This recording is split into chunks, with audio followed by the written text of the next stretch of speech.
Well, good afternoon everyone. Chris Roberts on the mic now, and here we have the final of the European Championships between Jack Good of Bowden Croquet Club and Sam Cuthbert of Cheltenham Croquet Club.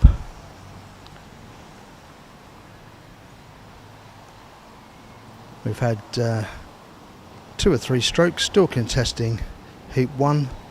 This is a best of 3 final, and looking at the time now, we're in for quite a late finish tonight. So settle down, get yourself comfortable and enjoy the action.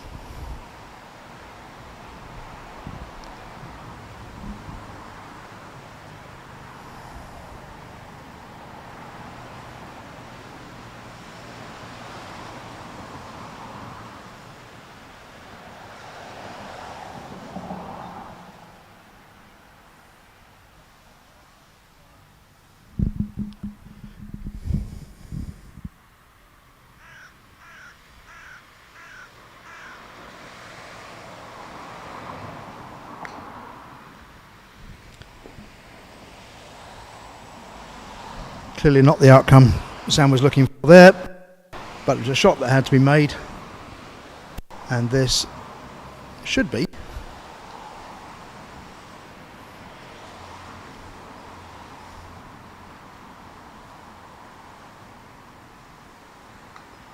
(1-0) to Jack Good, and he gets a good contact through there, and that is not unreasonable position to be in command of Hoop 2.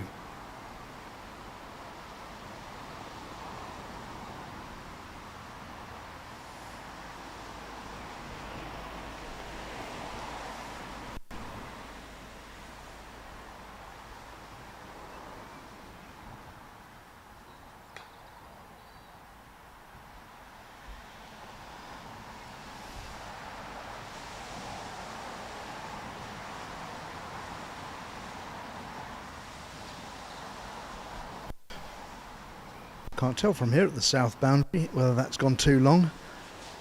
Jack's gone to have a look at it. Hard to read his body language whether that's too far. Perhaps our camera on the north boundary has got a better angle on that. Looks to me like it's just in front and possibly at least jawsable.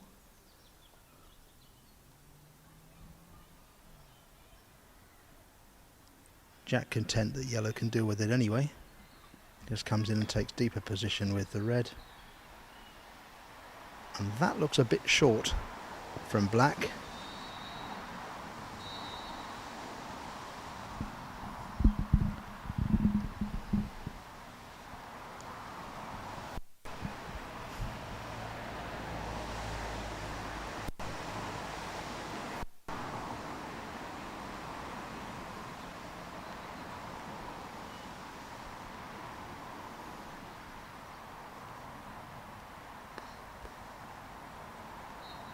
And Jack went for the hoop there, so perhaps we can conclude that blue doesn't run.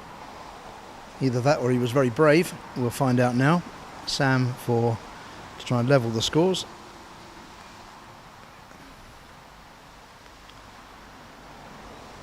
Which he does successfully, so 1 hoop all. Good time to remind you that the event here today is sponsored by PFC Mallets of Australia. These are the metal mallets that are gaining popularity in England and indeed all around the world. So thank you very much to Peter Coles and PFC Mallets for your sponsorship today. And we also have sponsorship from Dennis Mowers, and you can see at the far end their posters for all their lawn equipment. PFC Mallets are here as well. Mr. Dewar has been getting quite a lot of interest in his mallet stall.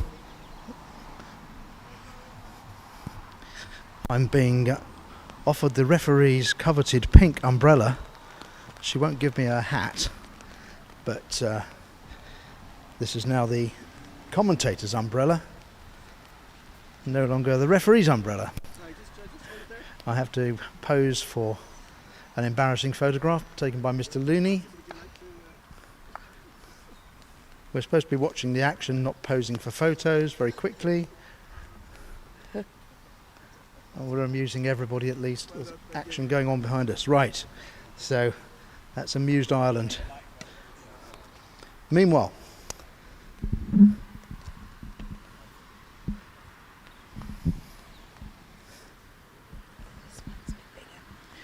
oh, I've been offered a more manly umbrella. Yes, please. Thank you very much.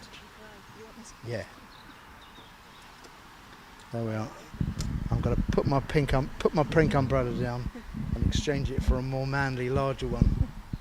Thank you very much, Sarah. Right. Meanwhile, back in the action. So Jack has got to try and get over the top of blue here. That's looks like that's going to bring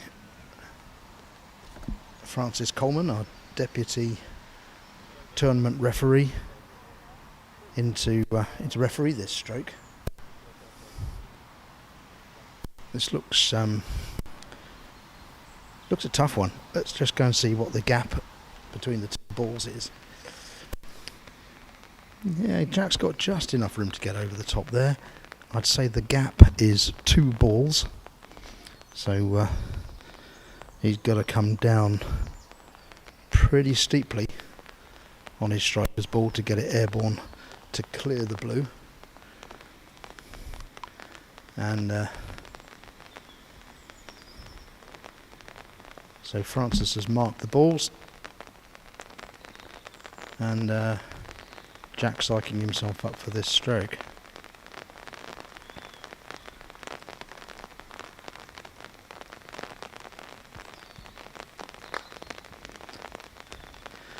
I beg his pardon, he wasn't going for the jump after all, he was going for a clearance with a ball onto ball, but didn't get the angle right there at all. I thought the jump was a bit of a tall order, and if he did think about that, he changed his mind. Anyway, this puts Sam Cuthbert firmly in charge of Hoop 3.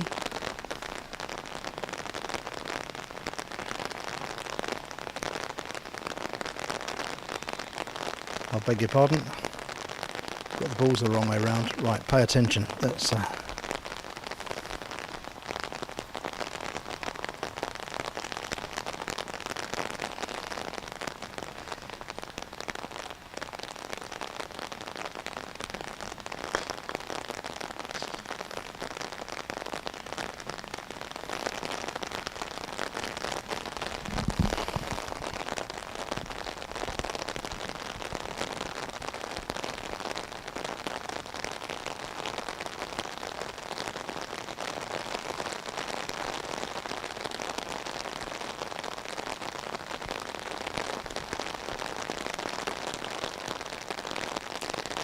Jack's missed a number of those today, not firing with his usual consistency. He bounced off a couple in, I think it was the second game in his semi. So it probably puts the,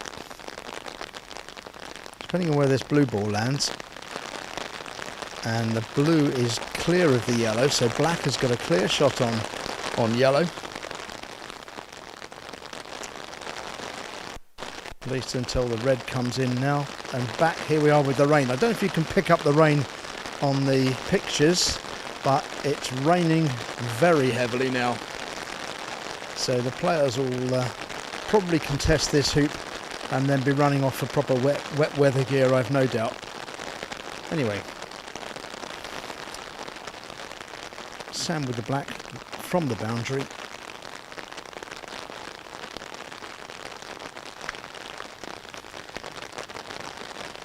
And that's a good clearance on the yellow. And he might well have got some kind of wiring behind hoop 1 there. Let's go and have a look and line things up. Well, the centre peg stops Jack's clearance on the blue. It'd be a hell of a shot anyway. So he's got to, if he's going for this, he's got to hope for a bit of help from the lawn. And I've got to tell you, there isn't much. The lawns here at Nottingham are fabulously flat. And he's played it with a minimum pace, so that's actually not going to get there. Well, I like the intention. Play it with a minimum of pace and hope the lawn helps you out. Hit it full ball, and there was no chance of that hitting the blue. So it was a good effort by Jack. And now Sam with a pressure shot, 2 balls onto 1.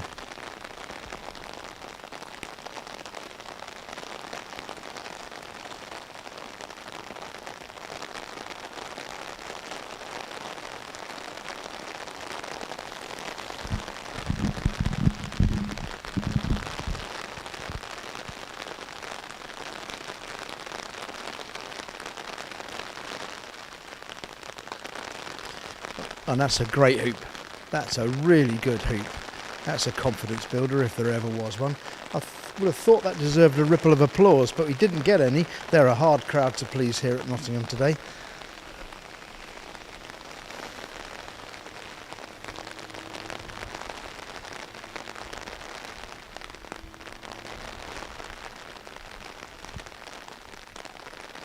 So 2-1 to Sam Cuthbert.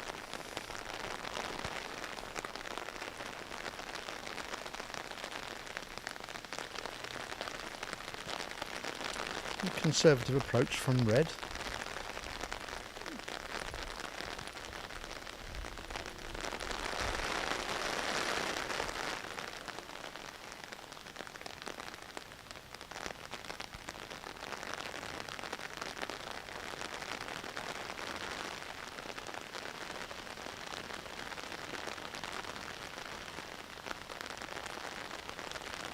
And that's a threatening ball by Sam. Doesn't stop red's hoop shot, and yellow is better still. Now whether yellow can be seen by blue, I don't know. There'll be a bit of a delay. Sam just getting more appropriately dressed. It's absolutely lashing it down here.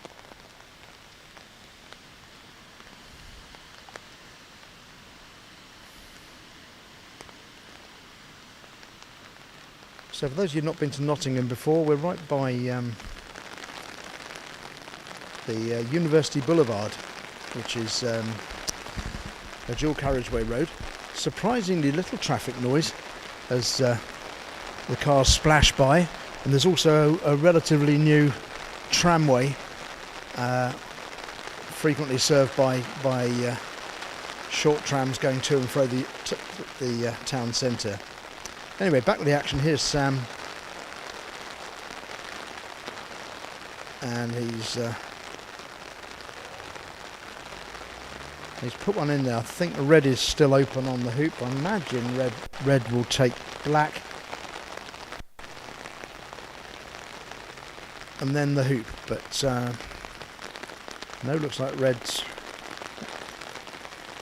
Jack is playing the big shot. And he's going for the hoop.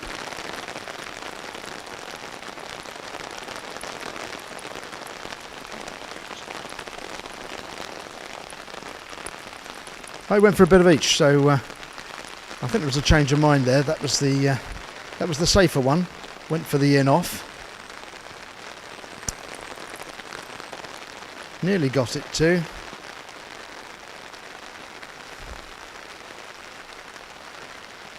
So Sam from corner 4. From his attitude, looks like he's got a clear shot on yellow.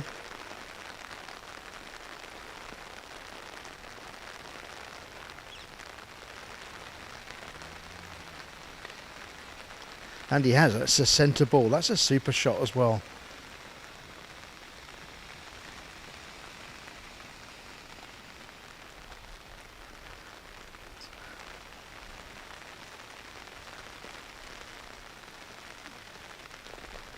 And suddenly we're bathed in sunshine. Not quite sunshine after rain, for those of you who know your Bruce Springsteen, but The rain is easing off at least, so and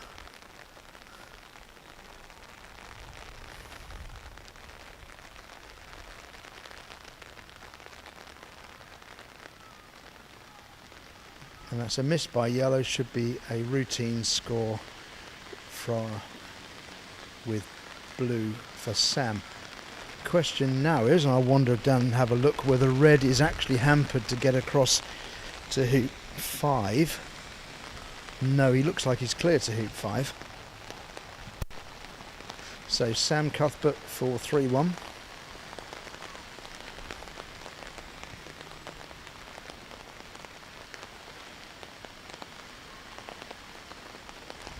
Oh, he won't be happy with that.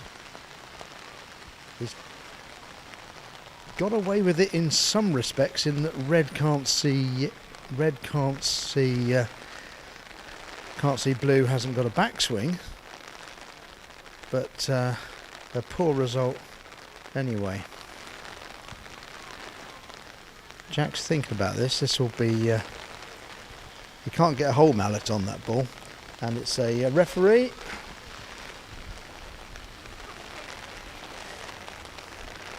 I'm being told I can commentate and referee. I can't possibly. I haven't got the pink hat. Here comes Frances Coleman again. Ah, right, she's having to bang the hoop in. This is a good one. We're using Atkins quadway hoops, but the same applies to all hoops. If you're listening at home, there's he's going to change his mind. He's not going to play the stroke. So this would be a situation there where the top of the hoop carrot is proud of the ground, and was going to hamper Jack's stroke should he have decided to play towards blue. And you quite often find this at clubs. Groundsmen are not unreasonably reluctant to bang the hoops in too low to start with. But when it comes to those crucial strokes, if you are hampered by the top of the coop, the carrot, basically you're entitled to not be hampered by anything other than the width of the hoop leg. So if you've got to play over or towards a hoop, the top of a hoop carrot, in order to play to hit the striker's ball, get it banged in. You're perfectly entitled to have it banged in, and it does make all the difference between a clean contact and possibly a beveled edge.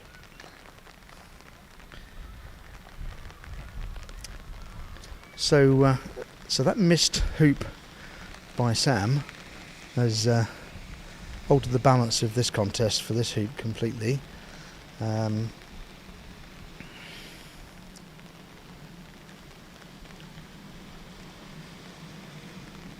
Looks as though red runs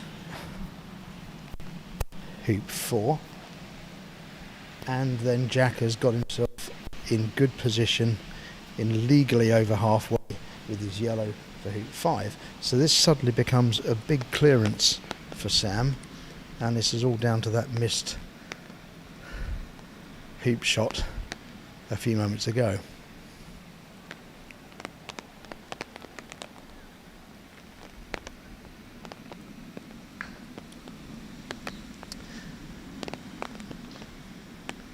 And so Sam left with a few minutes to think about that, unfortunately, so he's got to make sure that doesn't get to him. Long way to go in this match, still only the first game of 3. And there's the hoop score for Jack, so that's now 2-all, with yellow in good position at hoop 5.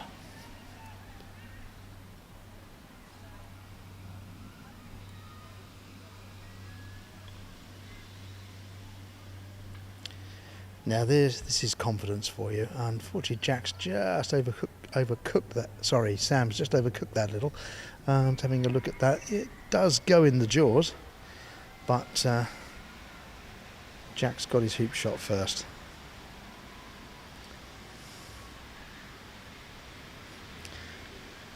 I think Sam was having a bit of a gamble there, that Jack misses this one.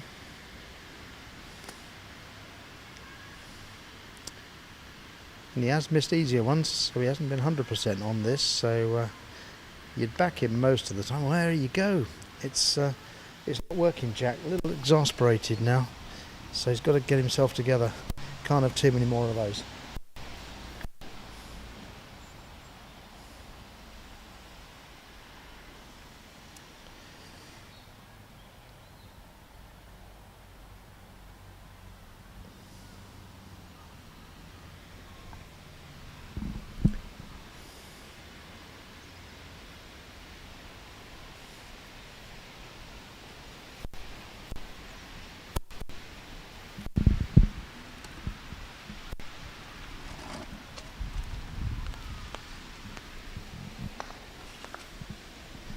So I've just spotted Gary McElwain, who's had a great tournament, haven't you, Gary? What did you finish off in the end? Well, I did very well. I was pleased with my performance, I think.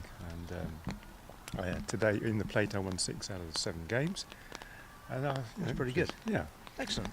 and that's not bad considering this isn't your main game.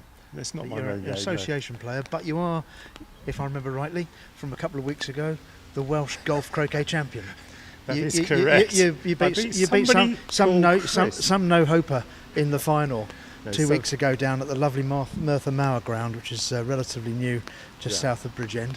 And so. Well, I'm pleased to actually compete with you, Chris. An excellent player, as you know, it could have gone either way. So. You're too kind, but you're a worthy winner. Thank you very much. Anyway, that's Gary McElwain of the Glamorgan Club now, isn't it? Tennis and Croquet Club. There we are. Funnily enough, founded in 1897, which not many people know. So it is one of the oldest clubs around. Actually. Is that right? Mm. Although croquet hasn't been played continuously there, it stopped about 20 years ago. But then when I came to the area, I asked the landlord, is it possible we could recreate the croquet lawns? And he said yes. Oh, fantastic. Oh, great. So, a rebirth of croquet in Wales. So, Absolutely, splendid, yes. splendid. Okay, so this is Sam then, making amends for the mess that he made of hoop 4. Hopefully to convert hoop 5.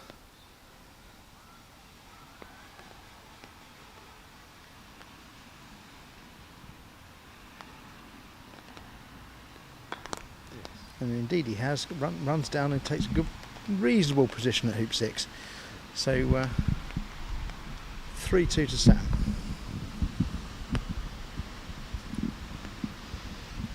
And all of a sudden the weather is now lovely, so we have had sunshine after rain. Let my broken heart live again. Know your Springsteen, Gary? What? Do you know your Springsteen? I'm not that familiar with Springsteen. Sherry Darling. Right. He is a good one.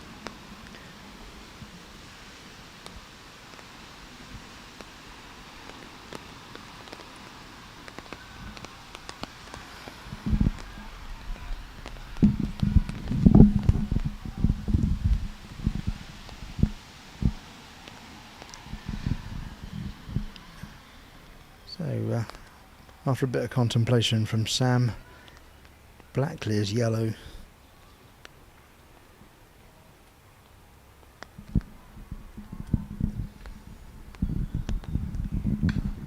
Yep.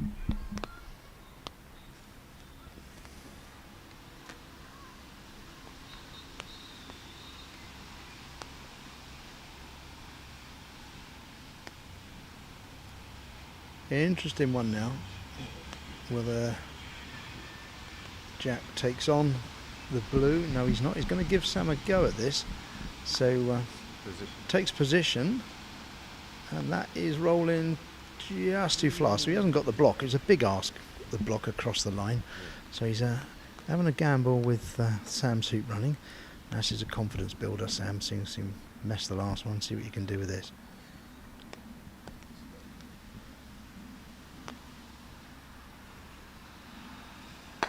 There's no trouble with that one. There you go. Good shot. That's splendid. So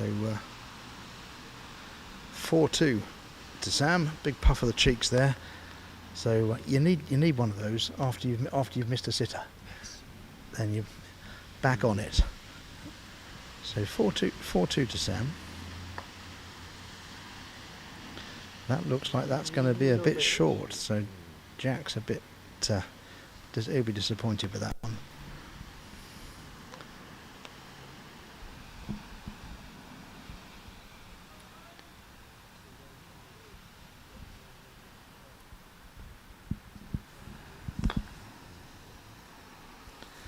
Black will try and hide behind the red.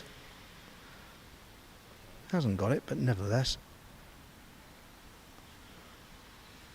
It's still a bit 50-50 contest, this one.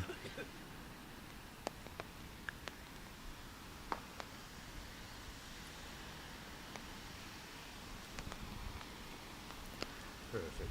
Just going to come back a little bit, Gary. I realise we're blocking the view of Mr. and Mrs. Good. They've come down all the way from Bolton to see the lad.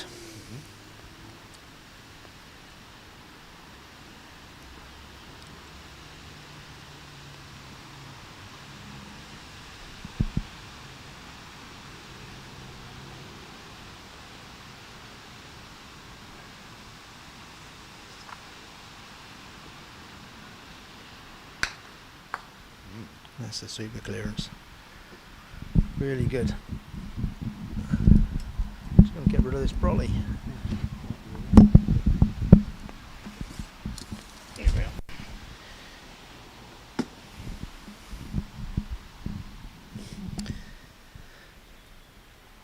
So Gary and I are standing directly behind hoop 7.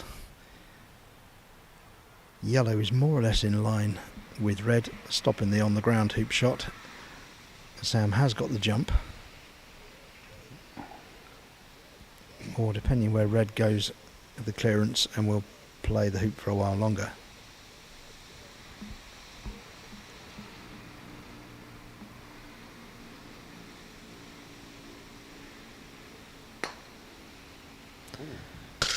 And that's a miss from what, about 12 yards. So what are you doing now? And he's shaping for the jump here, I think so.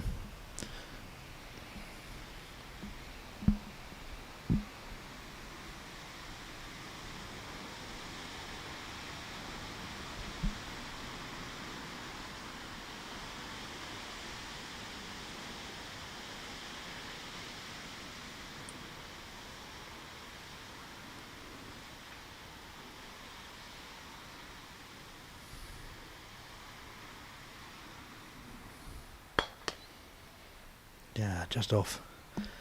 So Sam misses the opportunity to take a commanding 5-2 lead there.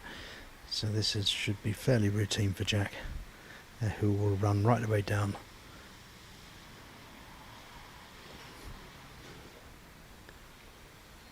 To hoop 8, and the contest to be levelled. Okay, so he scored the hoop, second prize. He wanted the hoop and a whole lot more than that. So he's keeping on Sam's toes. It's 4-3.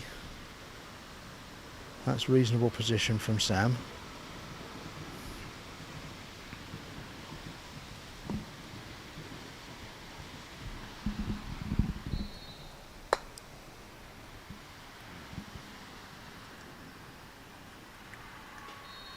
Quite sure where that's going from Jack. He's not happy with that one.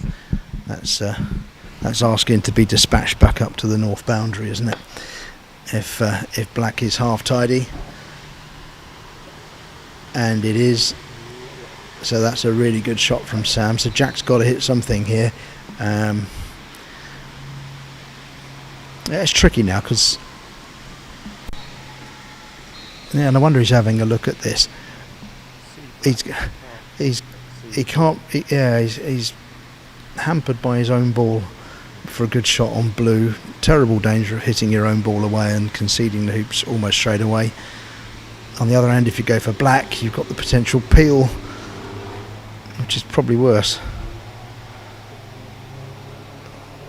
think he's after the blue, and he's got the blue. That's a brave shot, that is, isn't it? It's a really brave shot, and he's got a grand angle on that as well.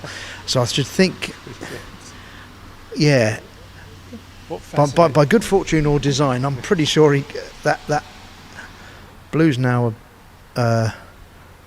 obscured on the red, but which gives red the jump probably. You've got to take the jump on, I think, haven't you? Because otherwise, you're allowing Sam back into it. What's he going to do here? Sam's gone. Yeah, maybe he might just have seen the edge of it. I think he went for position there, though, didn't he? So I don't think he could have seen much. Otherwise, he'd have hit it harder. So here's the jump from Jack. This for 4-all.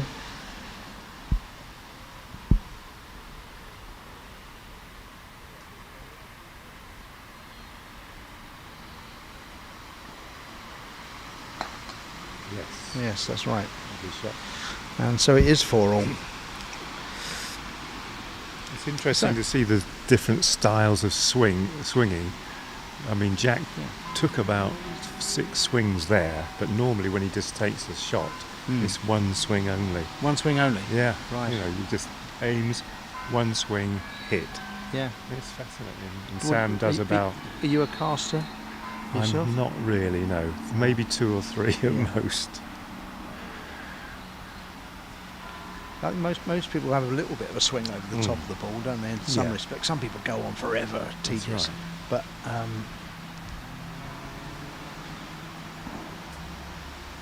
that's a good shot. So he's improved the black there. If it needed improving, I don't know, but he has done so all the same. So he's got 2 scoring balls. Jack's got to hit the black, hasn't he? Simple as that. So here we go. One swing. Yep. And there it comes. Yeah, you're dead right. Well spotted. And that's nailed it. So there we are. Now, trouble for Jack is Sam's got the same thing, clearance on yellow, but from half the distance. Yes. I think probably Sam's difficulty here is that yellow's close to the boundary, so he's got to get it well. He can't just nick it and send it off the boundary. He's got to get it full ball or on the right hand, on the left to keep it in, because he wants to get this right over to the west boundary.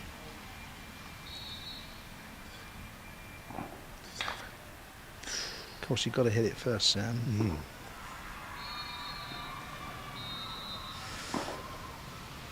So now we've got a dilemma for Jack. What can he see? Looks blocked. It does. It looks blocked. You're right. It's hard to see from this angle. Yeah, he's on the ground, so it looks like he must have a clean shot at this, I would think. One swing. Bang. No. And there it was, but in and out.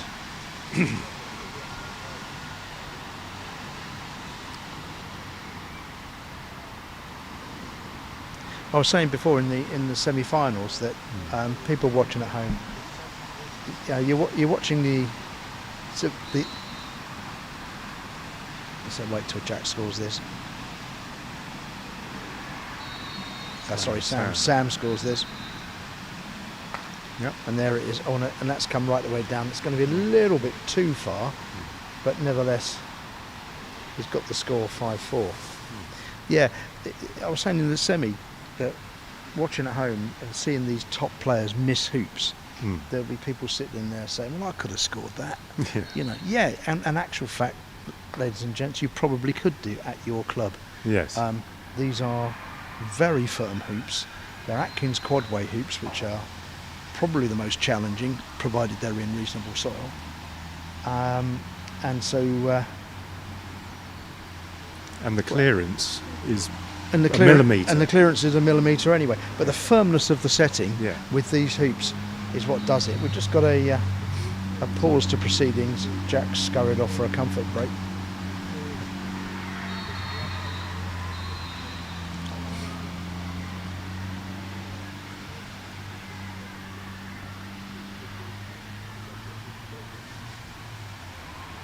at times like this, with commercial radio and commercial telly, we go to an advert break. So we should thank PFC Mallets from Australia, who sponsored this event and had a stall here for most of it. Mr. Dewar has gone home now, I think, but he had quite a good interest from club members and some of our foreign visitors, particularly coming by and checking out the PFC mallets. PFC of the metal mallets that you see around, starting to get rather more players seeing the advantage of those. They're on about a par with the price of the trimmers, and I think it's one of these acquired tastes. You're either in favour of the old wooden mallets, you like the trimmer, who seems to have cornered the market for the. Yes. I mean, I've got an old townhouse mallet, wooden head, carbon fibre shaft. Well, you've gone for the carbon fibre shaft. So yeah. You're not 100% old-fashioned. Not 100%. No. And you always wonder, is it the equipment or is it the player? I've always wondered, because there are a lot of expensive mallets on the market and they look good, but does it improve your performance? I'd love to know.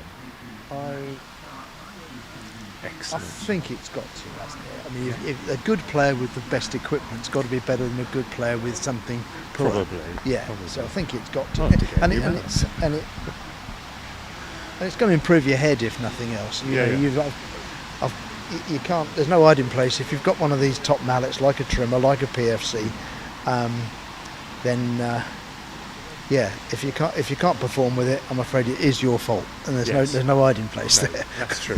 Absolutely. And our co-sponsors are Dennis Mowers and lawn equipment, and also I can see a poster here for Sisis, not sure, SISIS, maybe an LS. I'm afraid. Thank you very much for your sponsorship, Sisis. I'm not 100% sure how to pronounce the name of your company, but thank you anyway. Meanwhile, we are 5-4 to Sam, and now contesting hoop 10 with a little bit of contemplation from Jack as to what he's going to do next.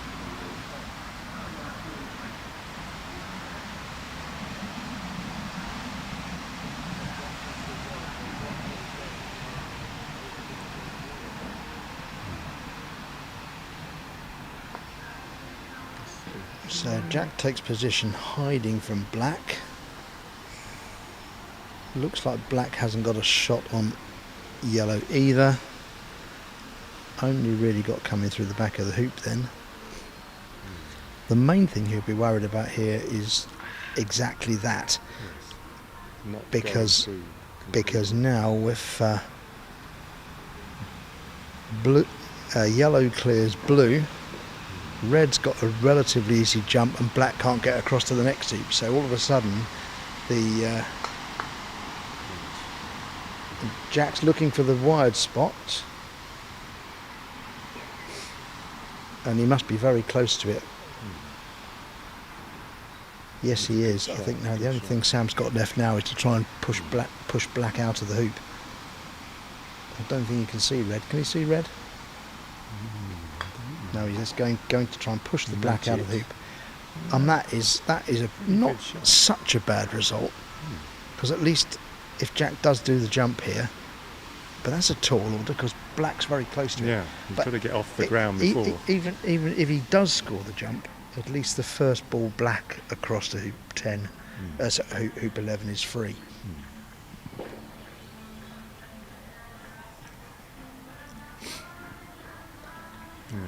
Could get elevation on this guy. Ah, right. Not going for it. It's going to play another round. So it's all very precise stuff now, but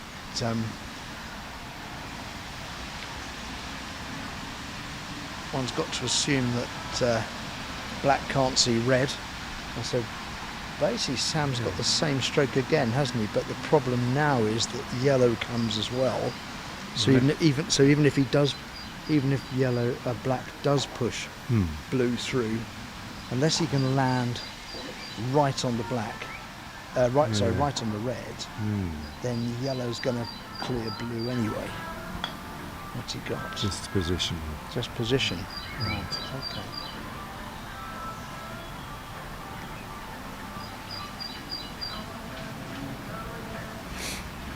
Oh yeah, I can see his logic here. So he must fancy blue. He's got a clear shot on the red. Yeah. But he needs to be dead straight because he's not 50-50 through the hoop. No. It could bounce off and misread, but possibly get it.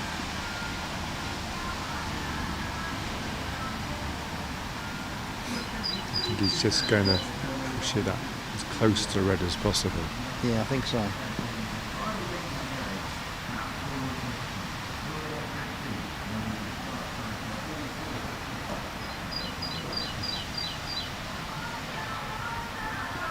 Looking for a precise spot there and calling for the referee. They're calling for the referee here because blue is not 50-50 through the hoop, and so he's got to be very careful with his stroke that he doesn't get a crush. So he's got to come through that hoop cleanly. Yeah.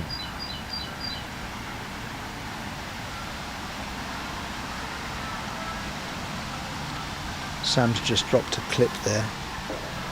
Sam, just dropped a clip there, man. You do. Okay.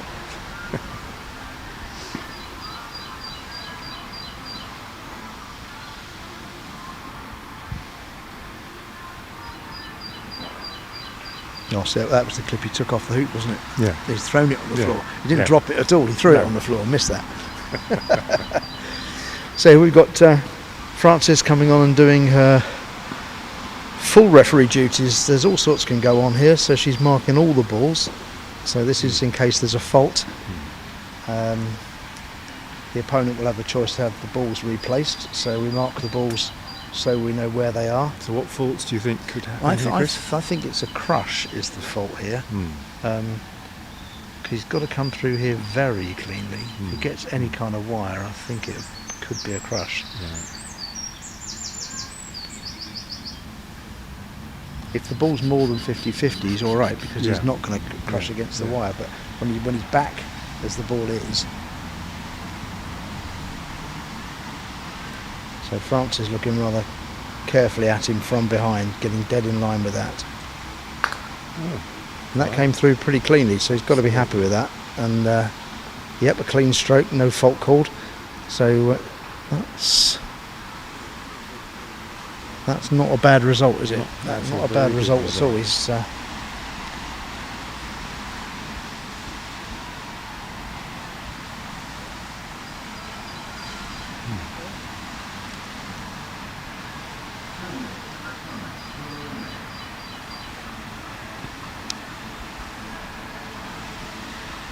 it's another one to people at home. See the striker calling the referee on his own stroke. Much the better way than the opponent having to do it. So good example of good sportsmanship and honesty there from both players, of course, at this level.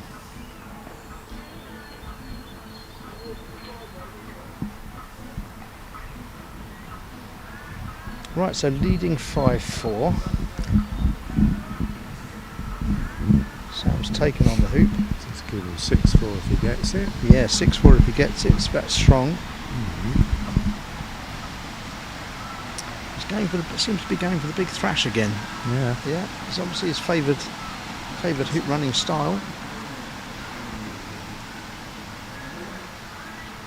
Yep. And you can't argue with that. Can't argue with that result. That was never sticking in the hoop, was it? No. So 6-4 to Sam.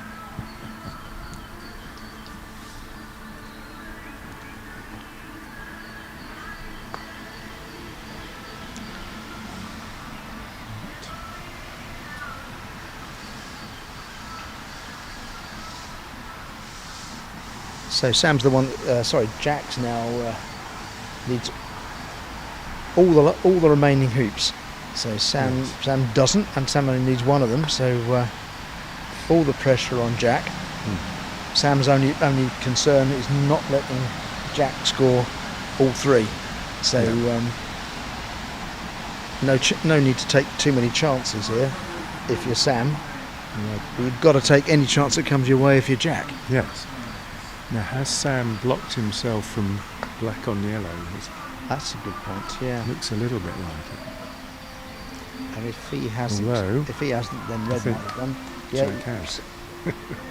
That's an acknowledgement there from Sam that Jack has blocked the yellow. So presumably it was open previously. So I suppose this will be a hoop shot from Sam. I don't think he's got a lot else. Yeah, you could be right. And why not? It'd be a great way to win the game. This is a big shot. Can you see yellow?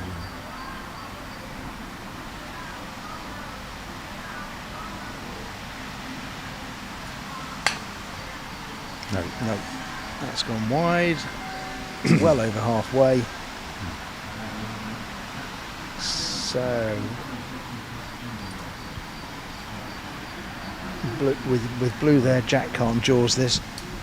So this is all what kind of how clean can he come through the hoop, and can he get down in front of 12? In front of 12. And That's that's good. good. That is really Very good. good. Look at that. That's a super shot. Yeah. That's really good. We've got the centre peg coming into play here.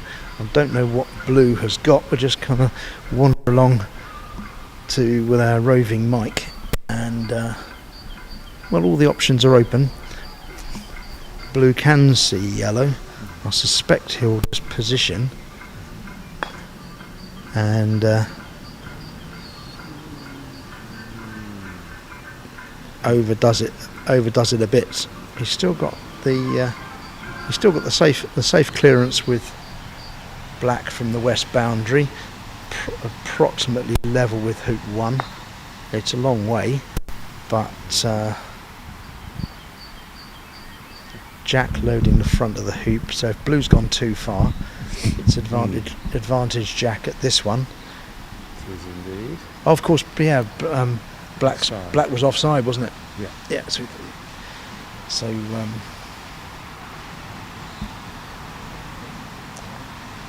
Sam trundling his ball across to the east penalty area as directed by Jack.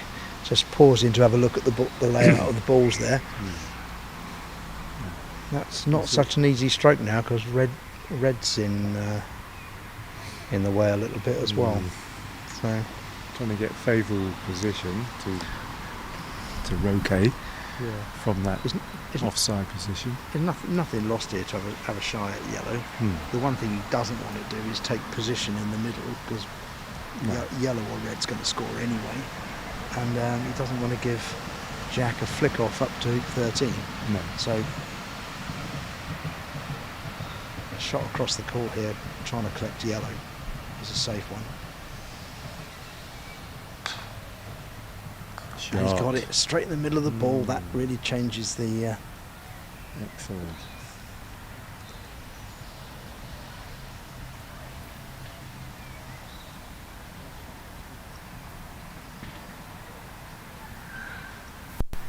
It's also nonchalant, isn't it, Gary? When they get a corking shot like that across the lawn, and then it's wander across the lawn and put your ball back on because you expected that to happen. Yes. Yeah, the rest of us would be elated, wouldn't we? Absolutely. Clearance one.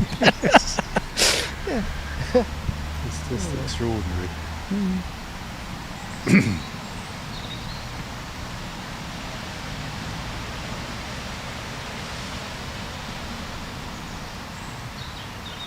I'm not quite sure what Jack's decision making is here. Blue is going to clear red. Yeah, I would have thought so. Yeah, I think the only thing he's got to guard against here is putting yellow too close to red. No, positional. So that right. it's yeah. No, I'm not seeing that one. I think he tried to block red from black, but Oh, is that what he was? Do you think? possibly. Yeah. I would say. Yeah. I'd have thought just coming in, good position. Blue clears red. Yeah. Oh, okay. So Sam's having a look at this. It's not as far forward as we thought. I was. Well, He's going to. Oh, fair play. Right. Okay. Sorry, everyone. I thought that blue was more level with the hoop than that. It still looks tough. This does. Yeah, no wonder he's got to jump it. Jumping not for any purpose of getting above anything, but just to put a lot of topspin on it. Yeah.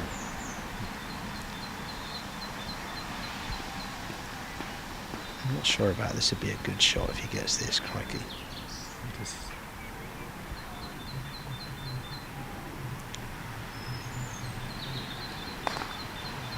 Oh, he didn't. He thought about it, didn't it? Yeah.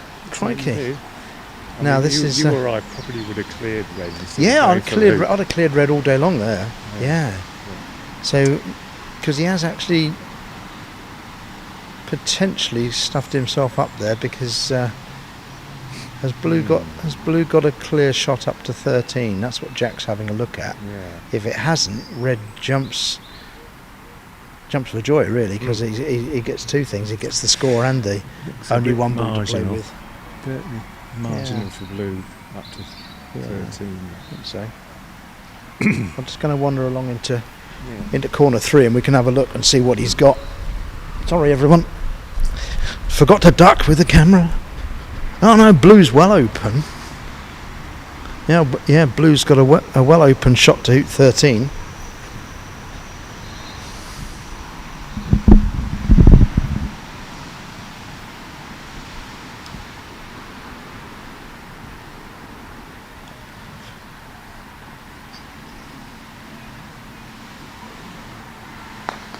And there's the jump from Jack. Clears the hoop 12 nicely, so he's not hampered either. Now blue's got a perfectly clear shot up to 13. So here we are. How many times have you been short at 13 this weekend, Gary? I've had 3 or 4, and I'm kicking myself. Never be short at hoop 13. Yeah. Do not want that at all. That's okay. That's looking good, though, isn't it? Very good. You've got to be happy with that. So that's 2 yards, 2.5 yards. Hoop running position, and from right where he was, that's a good shot. So it's an unfamiliar shot, that is, from over there. You're not often over there approaching hoop 13. It's not one you'd practice much. I think the peg may be in the way slightly for Jack to hit black. Ah, right. Yeah, he's had a look at that, hasn't he?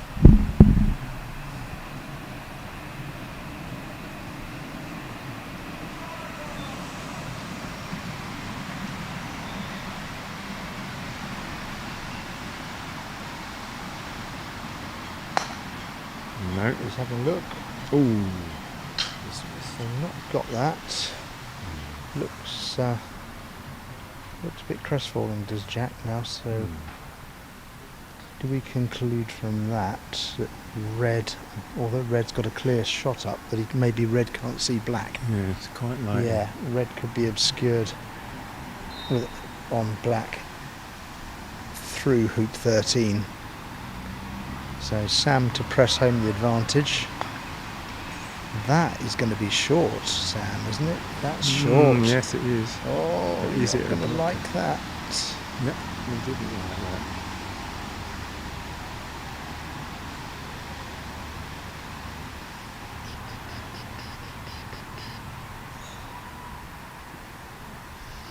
So I should have had a look to see what Jack had got when he played that stroke. So again, can he see can't run over there and have a look now. I'll be in the line of Jack's. It looks like he's positioning, doesn't it? Yeah. So I'm thinking he can't see the red. Sorry, can't see the black. So he's just put a warrior in. Yeah. So, here we are then, Sam Cuthbert for the match, for the game.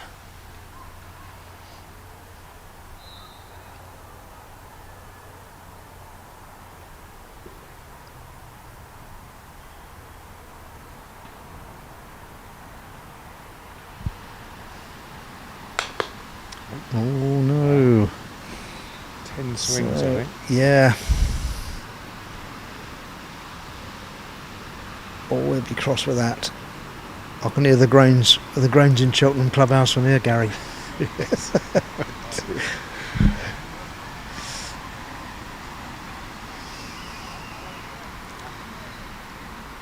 So there's good banter between these two.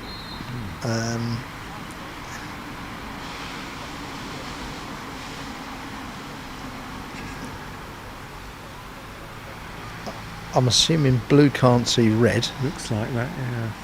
So this is advantage Jack Good.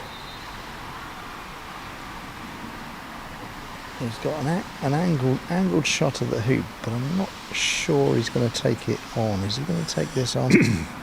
What's to be gained by not? Your position. You've got to hide from blue. Black clears one of them. You score with the other. Don't know. Yeah, it's just got to position and hide from blue. I would have thought position. Yeah. Actually, there's a spot, isn't there? Blocking black on red, which he might have got. I can have a look at that. No, black is open on red. Right.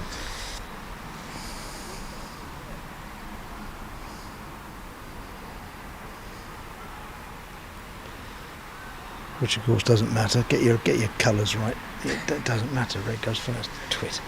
Yeah, so, what can Sam do about this?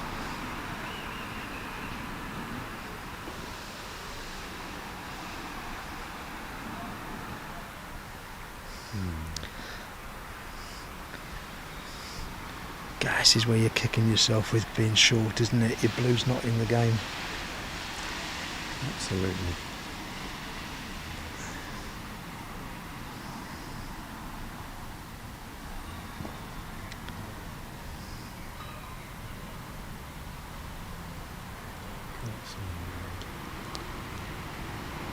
Don't really know much else what you've got other than coming through the hoop.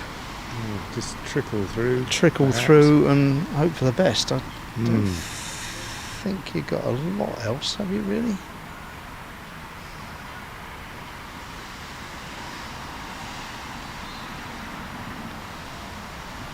And you're asking a lot to good fortune to think that Jack's going to miss with the red.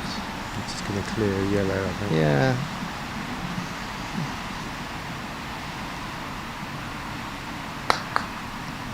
Yeah, I'm not really seeing that.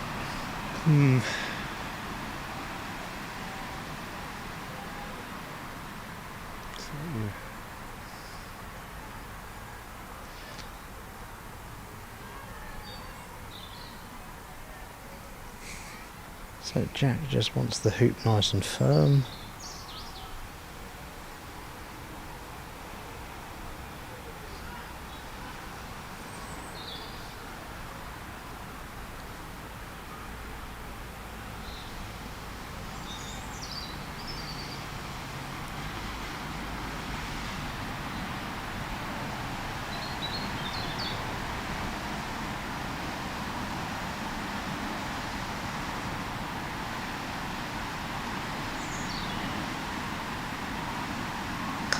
And there it is. Right, First game 7-6 to Jack. So it was a good contest. Most of the hoops contested there, weren't they? Yeah. Didn't have many fifth ball scoring. No. And yeah, you got to think that's a bit of a missed opportunity for Sam. Yeah, it's that under hit. Yeah, As you say, that's crucial to get that under hit right. second approach to 13. to 13. And then of course he had the hoop shot, which we've just seen. That that's just you got to rely on what you think you're good at. And if your hoop shot is that swing and the big hit through, then that's where you've got to go with. And it paid dividends for him at hoop 10 nicely. That was a pressure stroke, but didn't work at 13. The trouble is we all remember the 13th hoop that we miss. So we've got to kind of get rid of that now.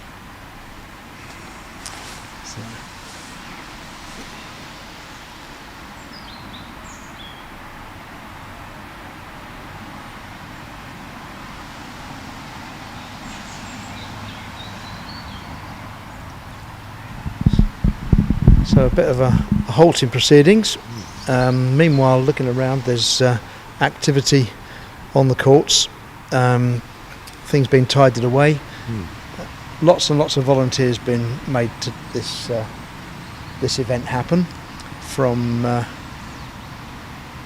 Katrina Peterson, our director of the competition, and rolling her sleeves up as well. She's been doing it all weekend, but here she is going along the south boundary with a lawn trolley. Yep.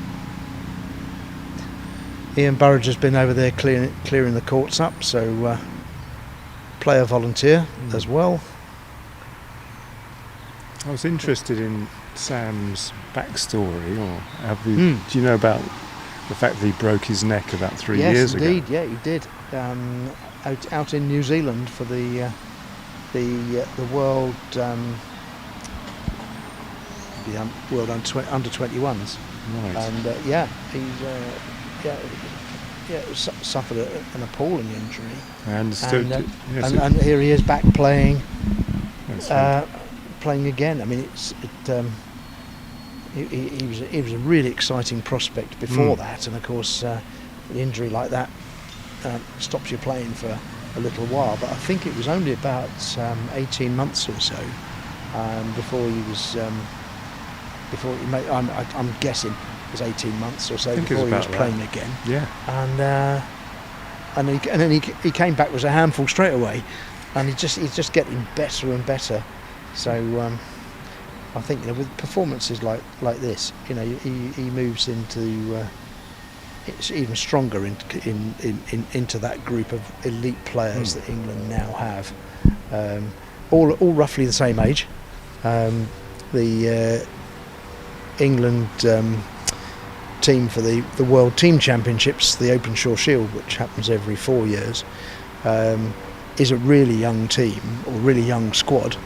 We've got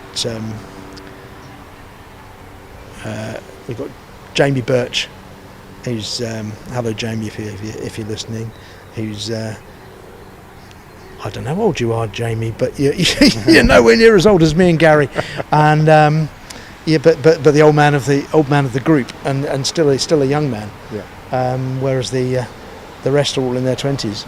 So he's certainly overcome a lot of physical difficulties, shall we say? Yeah, he has. To be paralysed, to be here, down the left-hand side, affected his left leg, his left wrist, and arm. Yeah. And has to wear that brace to make sure that his foot doesn't drop, I understand. Is that what it's for? Right. Yeah. We've seen him wear it. I've not been, because there's no muscle to stop it dropping. Oh, right. I've not. It makes it very difficult to walk. Crikey. But, well, there you are. Triumph over adversity. Absolutely.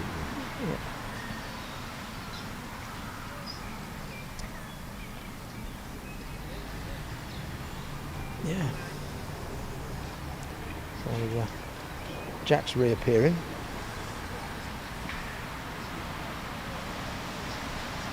And it will be Sam to start the second game. So it's the second game of 3. 1-0 to Jack Good. And that is a good shot. That's absolutely on the money. A little bit conservative with the distance away from the hoop, but that is absolutely in line. We're right in line with that. Yeah. Up here on the the north boundary.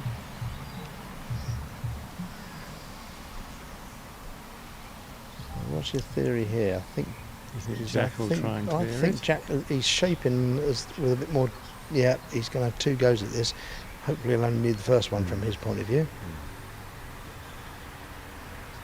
Definitely taking aim at it. Yeah. And it's a fire, but a miss. So yeah, well, that's a compliment to Jack, to Sam's good positioning, that Jack thinks he needs 2 goes at it. Yes. The trouble with 2 goes at it, if you hit it with the first one,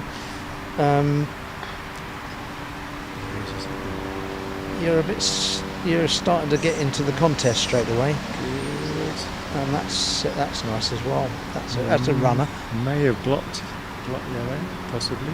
Yeah, it could have done, couldn't it? I think you've got Close. enough room in the corner to manoeuvre yourself about a yard from one extreme to the other of where you can start from in that yard corner. So I think Jack will manage to. Yeah, he can see something. He's shaping to hit that again.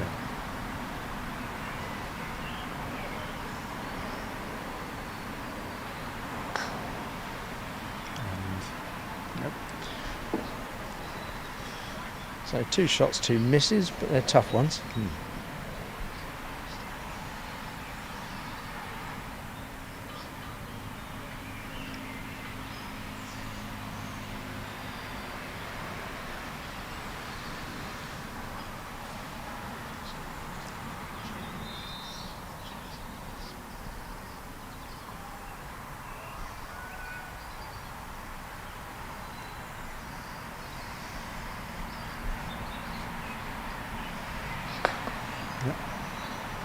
There we have 1-0 to Sam. So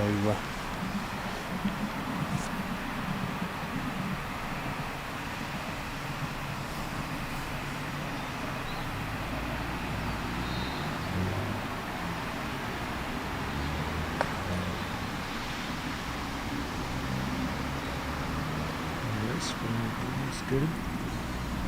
that's a little shorter than than Jack would have liked.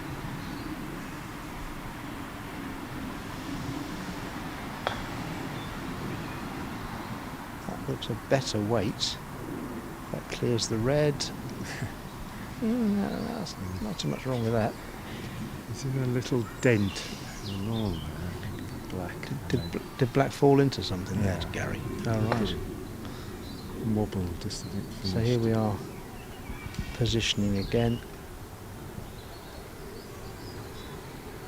And this leaves Sam having to hit the red. Yeah.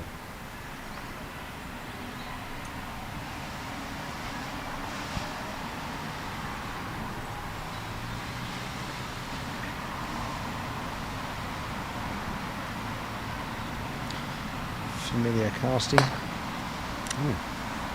but to no avail. That's a miss.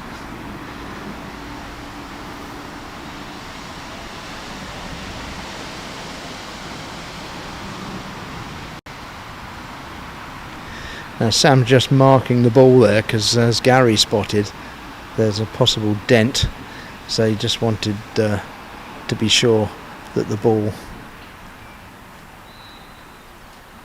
wasn't in a hole. Yeah, it just rocks into a hole there, doesn't it? Makes a difference when you go to strike the ball or clear it. It tends to be a little jump if anything's in a hole. So it's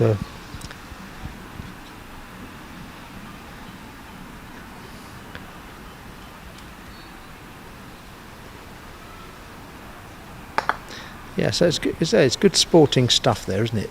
So Sam has spotted that the ball's in a hole. He knows Jack wants to clear it, and he wants that to be fair, and so he points it out to him, and they've just checked. As it happens, they were happy with it, but yeah, I think it's the great thing about croquet as a sport.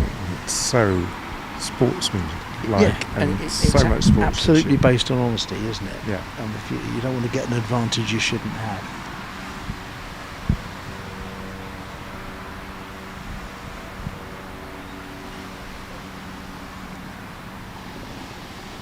I mean, I like football, but croquet is pretty much the opposite, isn't it?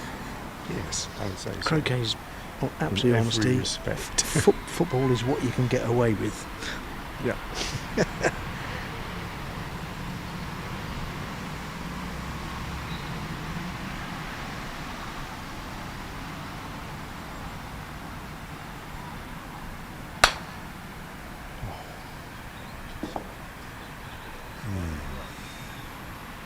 Okay, so both players' shootings off. We've had Jack missed 2 long ones at hoop 1. Sam following suit at hoop 2. Jack totally in command here. Should level the score.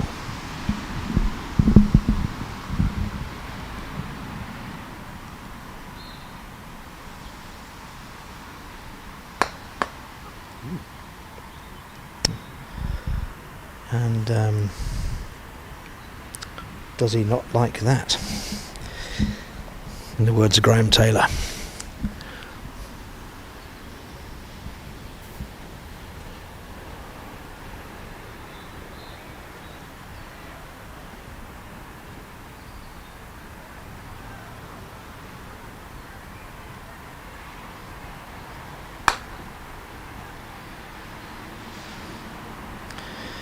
Likewise, so finalists not covering themselves in glory with the last few strokes. Let's see if Jack can convert this one.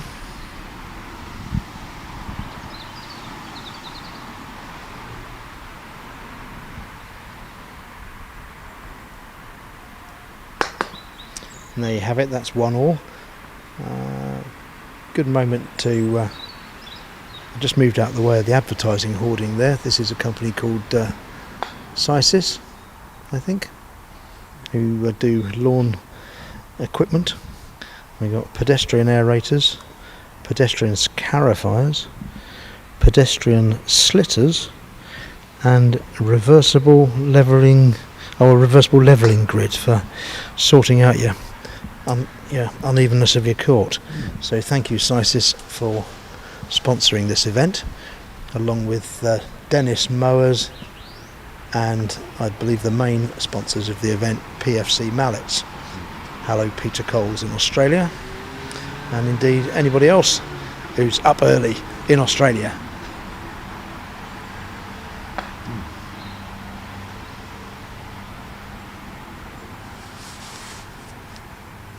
So about 4 in the morning now, do you think? Around about that? At 4:30 in the morning? It's got to be, hasn't it? Depends where you are, I suppose, which bit. But,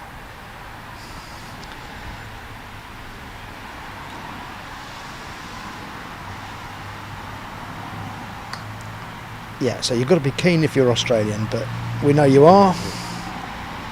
So, hello everyone, whether you're watching this live, good on you if you are. That's a good Australian thing, isn't it? Good on you.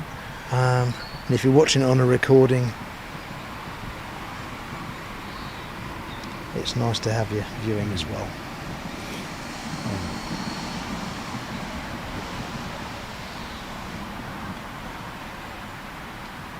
And that was a mishit. That was a mishit, wasn't it? Was that an intentional hit, or did he hit that with his casting? It was almost like he hit it with his casting, but I don't think it looked like it was the intentional hit, though, didn't it? It wasn't intentional. Yeah, I think it was his just trying to shoulders jaws it. Do you think? I think so. It didn't look like he got it cleanly.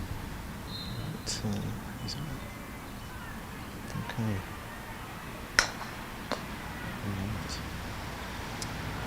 So Jack trying to force the game there with the long shots, and now pressure's off Sam. Sam's got a free shot. There's a red and yellow can't score. This is a free shot, so a little less pressure on this one.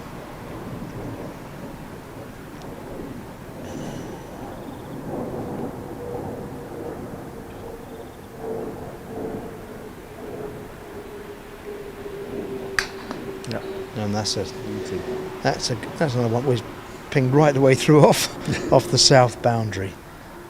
So 2-1 to Sam.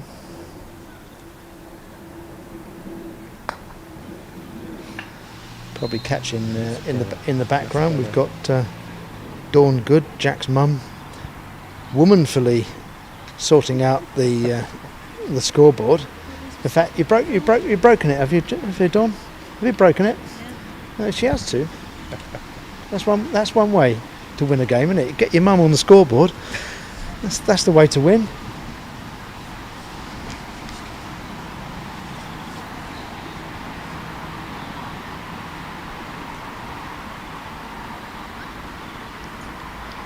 Meanwhile, Jack has put a good ball in.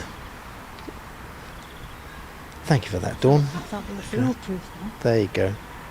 So it's Dawn Good all the way down from Bolton with Graham. Great supporters of their son's croquet career. So Jack's put a good red ball in and managed to position it such that Blue can't see it from the south boundary, forcing Sam into the clearance all the way from level with hoop 3. So the customary multiple swings. There's the shot and there's the hit. That's a good shot, Sam. I'm the only one applauding here. Haven't got that many people watching. I think a lot of the players, some of our foreign players, have had to depart. We had some presentations earlier on. I'm afraid I was playing myself, and so can't tell you who won the supporting events. I do believe that Lars Bowman from Finland won the plate. I remember Chris Clark, our manager, telling me, listing out the winners. Well, that's the only one I can remember, I'm afraid. So Croquet Scores will have all that information.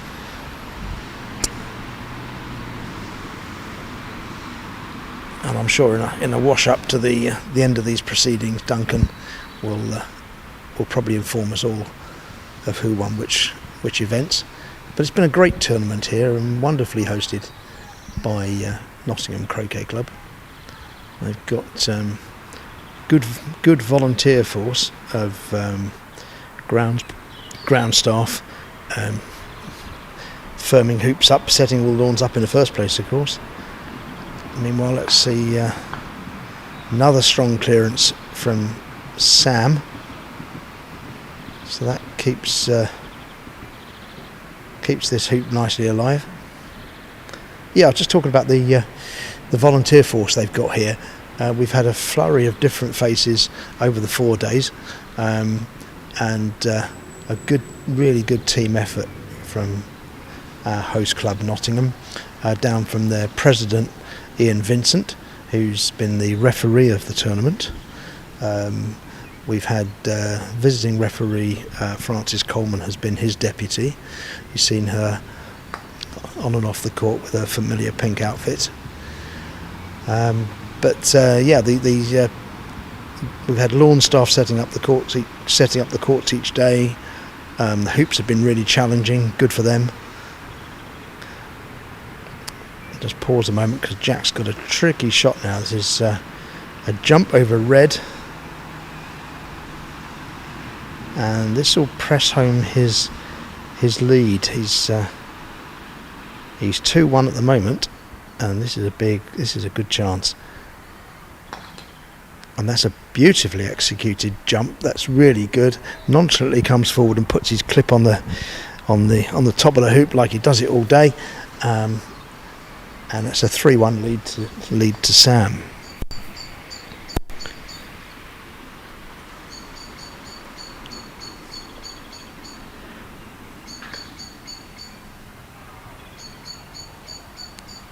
Yeah, just wanted to name check our other officials. We've had the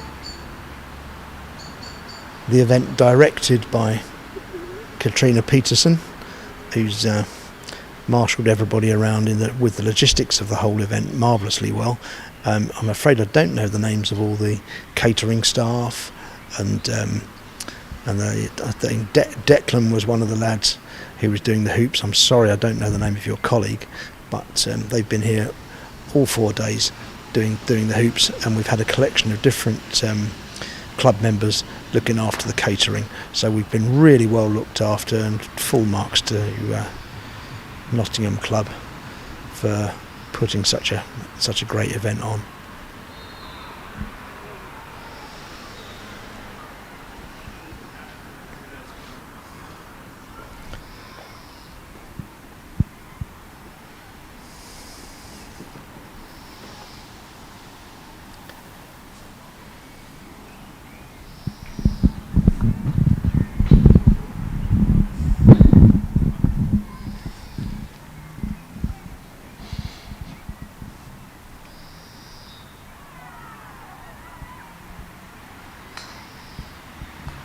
Oh, that's fantastic shot. It's a fantastic shot, isn't it? Right across the lawn, changes the whole focus of that hoop, forces Sam to do likewise.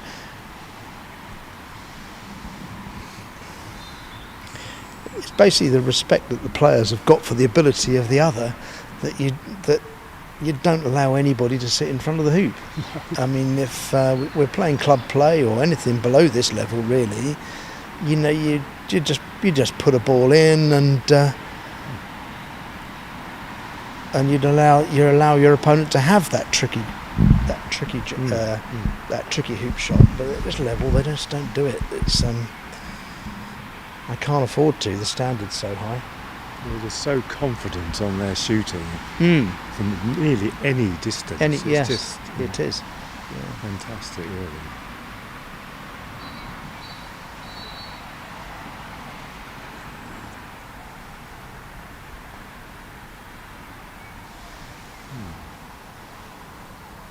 You see, so Jack is backing himself there. He's hidden yellow from blue, forcing Sam to take position. That's because all he's got. Ooh. Oh, and he didn't want that. That must have taken a bit of hill. Yes, he did. Yeah, he signalled that rolled from left to right, and instead of ending up in front of the hoop, he's glued himself to the back of it. But still, Jack is backing himself to hit the black, which is a non-trivial shot. That's about 10 yards, isn't it? 8, 9, 10 yards with the angle. It's a lot more than the 7. And you missed that by quite a little way. So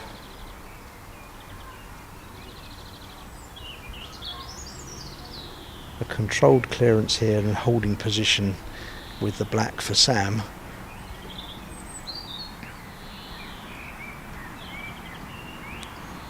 He's going to turn this hoop completely if he can hold position. Look at that. That's really good. You know, it's not about how far you can hit the opponent. You can only hit the opponent 14 yards from there, and so he didn't try to leather him into the next county as some people try and do. The important thing is the control of your own ball. It's like the snooker on the telly. You've got to control the cue ball, and in this case your striker's ball. So hitting full ball on the yellow, get that Newton's cradle effect, and the black stops dead, and all the pressure is on Jack now.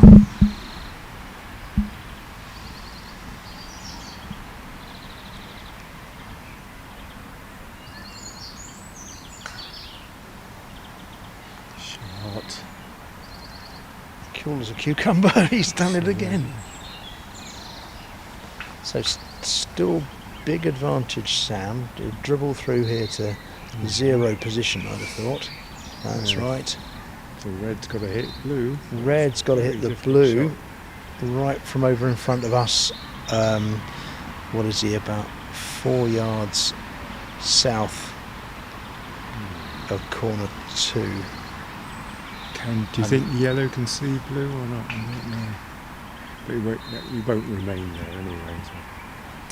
Well, yeah. Oh, he's going for position.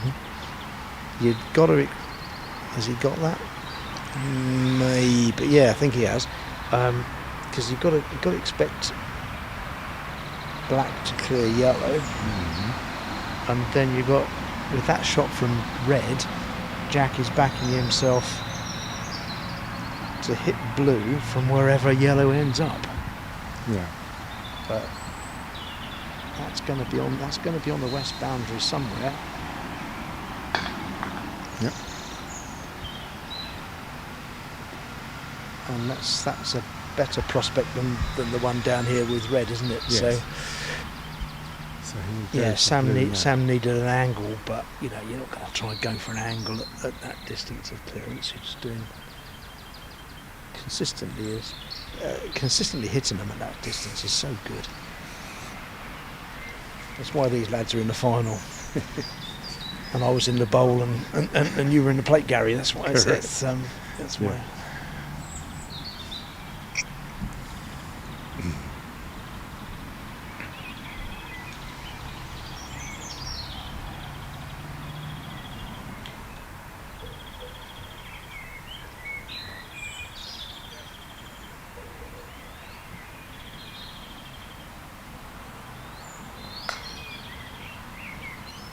Nope. One clearance too many.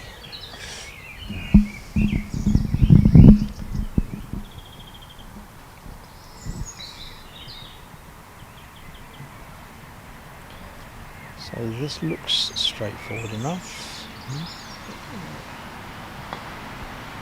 Yeah, can't hit that too hard. So clean shot through the hoop, and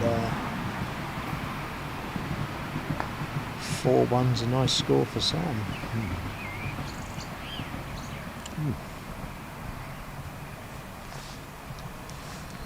He's got another commanding position here, a good position with black. Blue clears red, yellow's miles away. So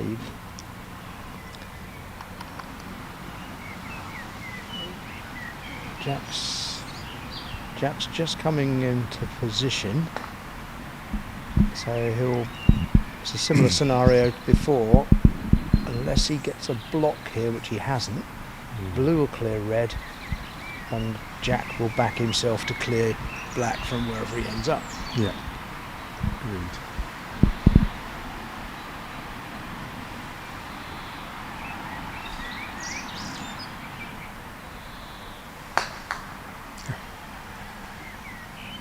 That's a full ball, so that's on the north boundary, in line, I'd say, with hoop 4. So that's know your distances there. What's that? That's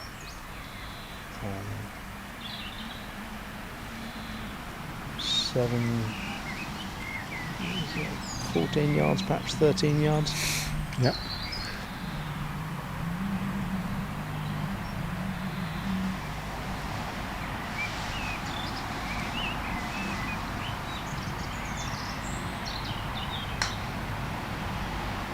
That's a miss, so big chance for Sam for 5-1.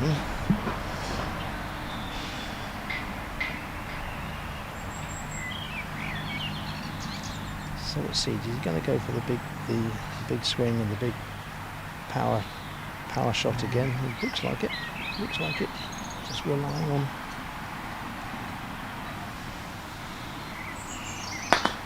on what works for him. Yeah. So that is 5-1. Jack's got a lot of work to do.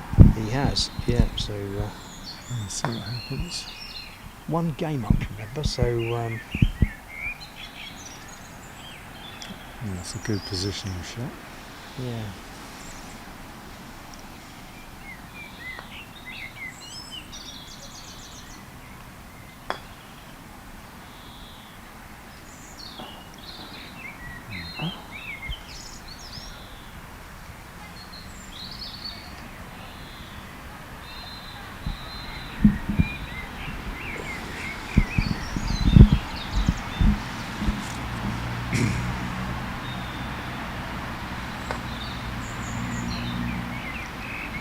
He's under hit. That is short. That is short. Still a lot of mileage in this hoop yet. I think if Sam hits this yellow,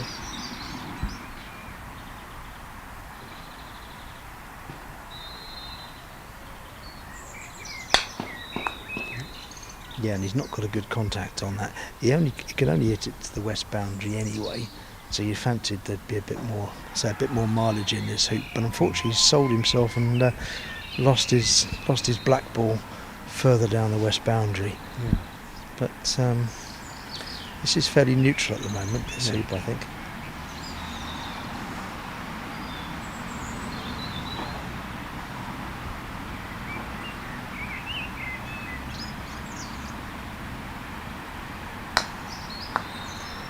So here we're saying, normally we're saying, let's position with the first one and clear with the second. But at this level, when you can only clear to the near boundary, and so you're only going to end up with a 6 or 7 yard clearance, which for these boys is trivial. That kind of general coaching rule of position with the first and clear with the second kind of doesn't work. Here's something clever coming up now. So Sam's got promotion to a wired spot. Yeah. Red promotes yellow to a wired spot where black can't see it. That's what he's thinking is going to happen. Yeah. Could be.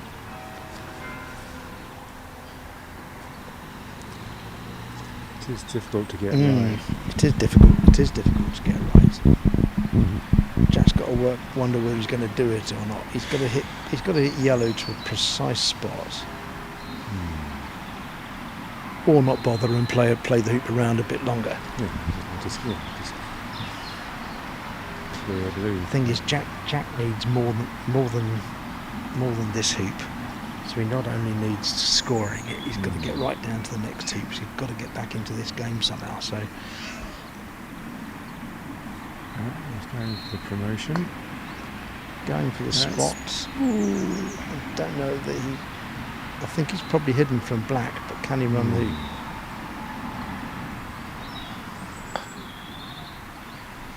Yeah, clearly got it wired. Can he run the hoop? He won't. I don't think so. He won't want a jaws.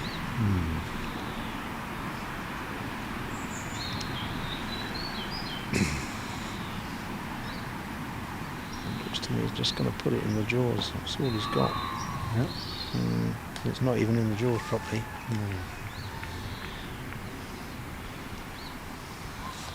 Yeah, that's not working.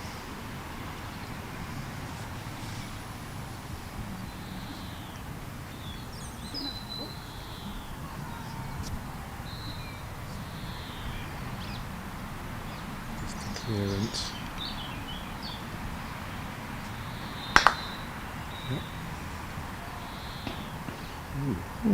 Hampered himself a bit. He hampered himself a bit. Yellow.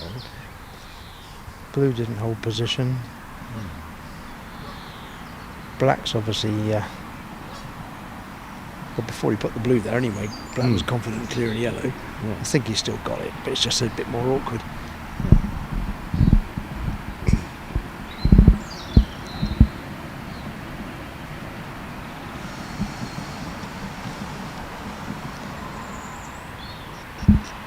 So I'm thinking, anyways, you go for black here, puts black on the boundary, and then forces black to jump probably. What's he got here? Has he got it? No, he's found the gap.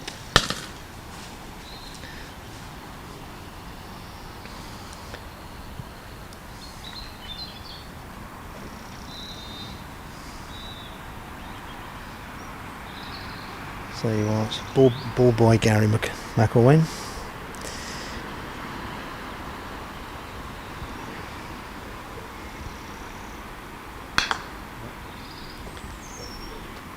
So just a bit of self-indulgence for Phyllis Court then, Gary. So you were a member, so there's Phyllis Court My Club in Henley-on-Thames. Yes. And you were a member of Phyllis Court for a short time, were you? Well, or not? I wasn't actually a member. My father was. Your father was a member. I know Yes. your father's one of our honorary members because we read his name out every year at the AGM. Right. So He was one of the founder members of the Croquet Club. I think he and Smokey Eads, who is legendary, developed the game of croquet in Phyllis Court, so I understand. I was staying with Chris Williams the other day, and it took him a while, but he found a photo of your father in Right. the Croquet Gazette, Mhm. and to both of us, we were almost convinced it was you in the back row. Amazing. You just don't remember that sort of thing, if you look like your father or not. But yeah, interesting. Nice pickup. Here's Jack's jump. Looks like it. Oh, no, that was a good effort. He had the height, didn't he? He had the height, just not quite the direction. Yeah. Had to be a bit shush there because his players are right in front of us.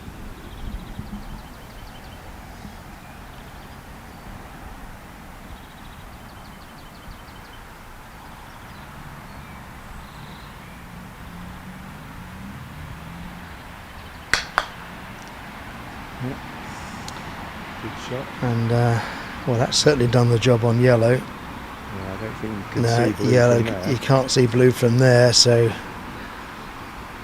good. this is looking very strong for Sam now. So looks like we've got a third game coming up, hasn't it? Looks like it.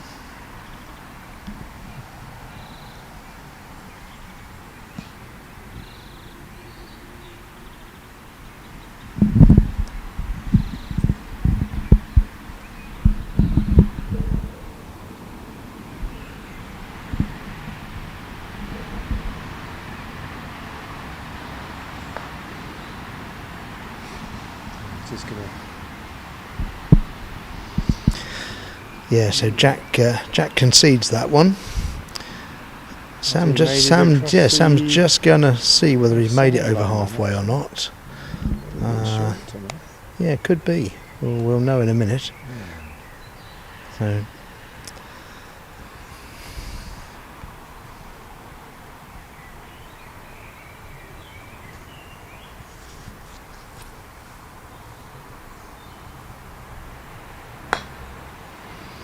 well, Sam takes a bit of wide, and in fact he didn't get it over halfway.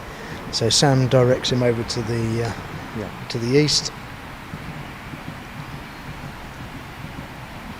And Sam Cuthbert leads 6-1. This is game 2 of the European Championship final. Sam Cuthbert against Jack Good. Jack Good leading 1-0 in games. Yeah.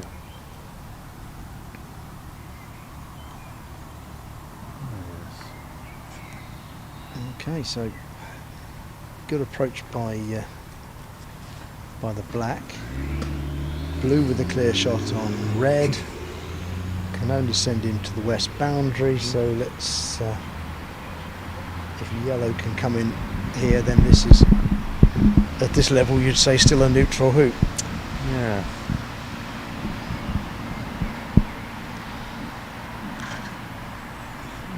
That's pretty good. It hasn't got the block on red. So blue clears red.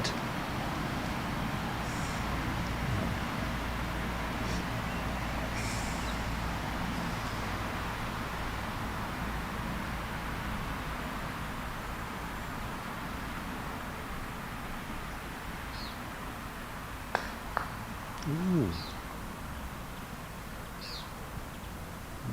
Right. Didn't see that coming.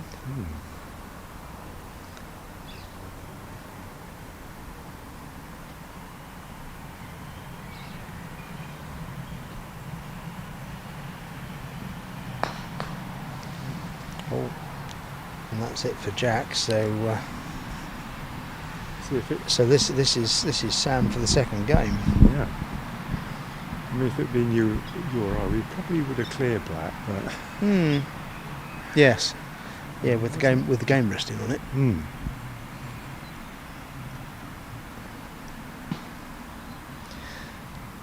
I'm looking directly behind Sam, so I can't see this. Yeah. But he's got that. Right. So 7-1.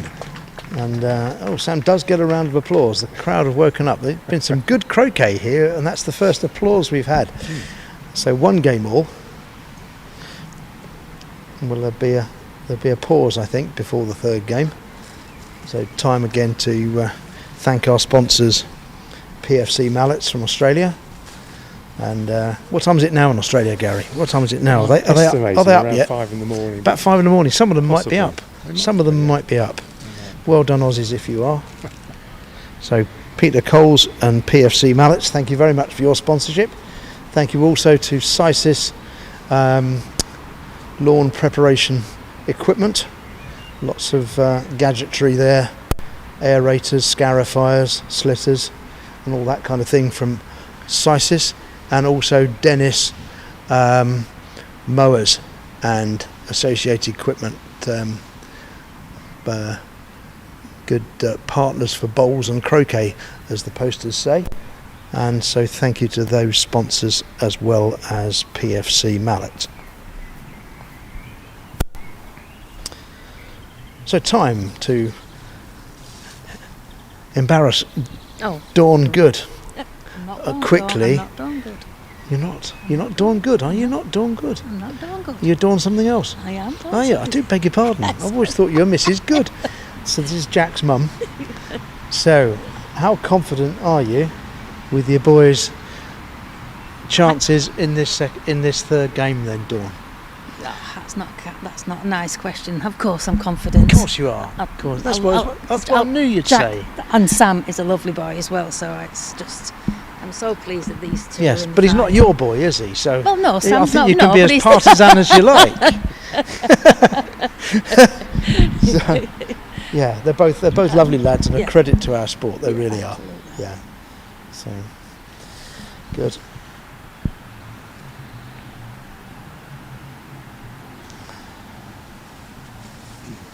Right. So where's Graham at the moment? Is he hiding somewhere? This is Jack's dad. Oh no, he's over there in the zipping his coat up. Oh, he's over in the pavilion. So. Oh, there he is. I can see him. So he's in the pavilion. Yeah. He's got his shorts on and he's in the pavilion. That tells you something. And you've got lots of layers on and you're womanfully womaning the scoreboard. So thank you for that.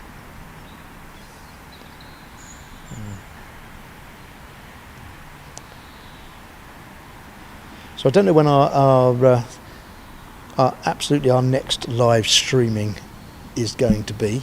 There'll be details of all that on the Croquet England website. Certainly the McRobertson Shield, the centenary edition of the McRobertson Shield, will be being live streamed in its entirety. I'd have thought.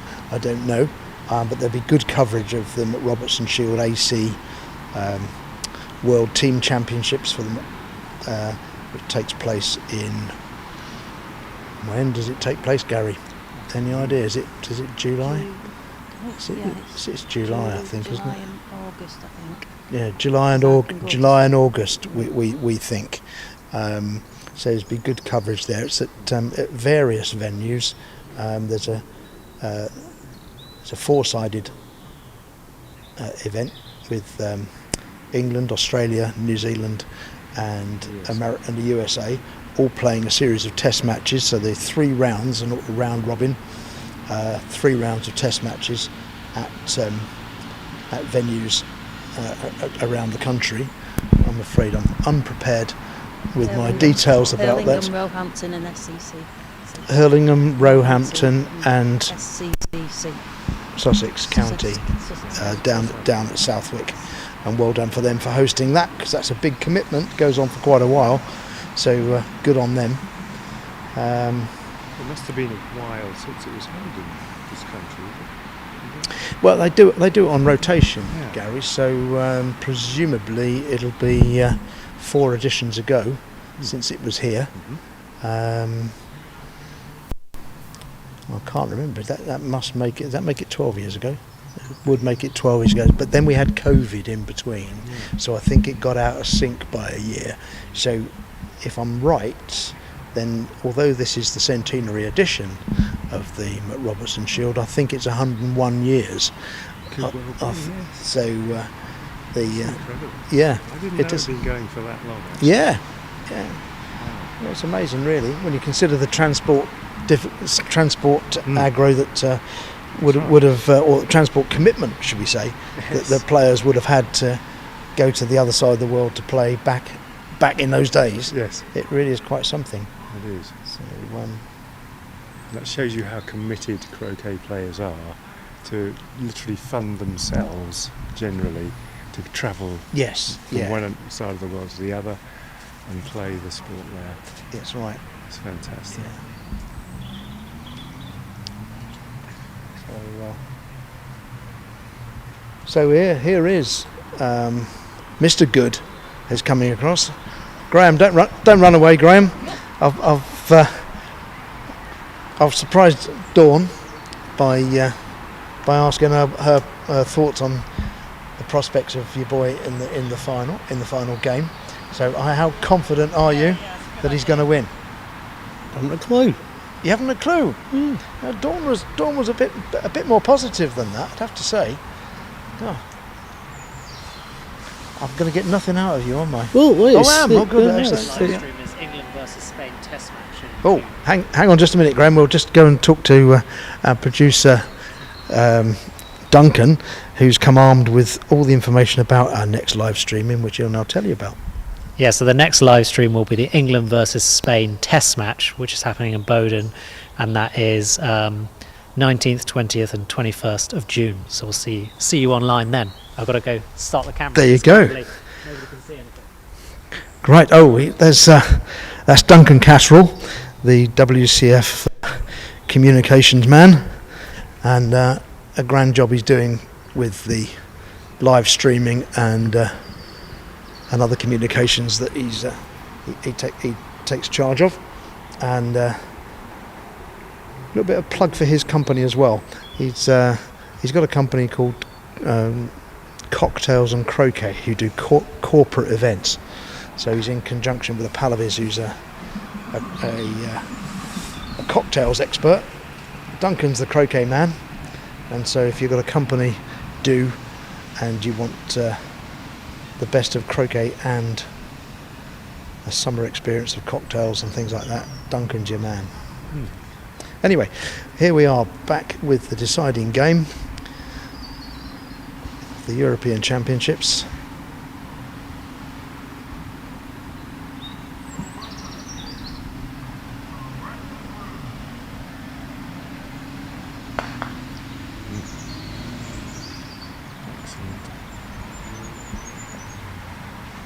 And Sam with a strong clearance there to probably keep this hoop still fairly neutral.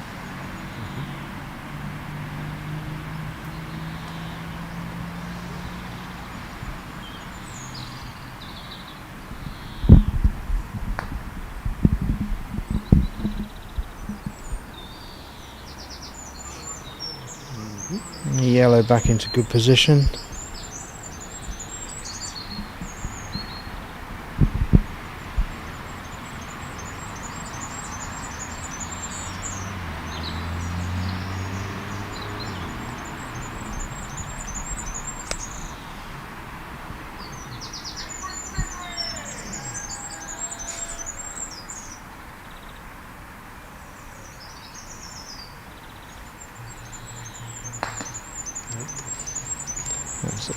A tough hoop Jack took on there.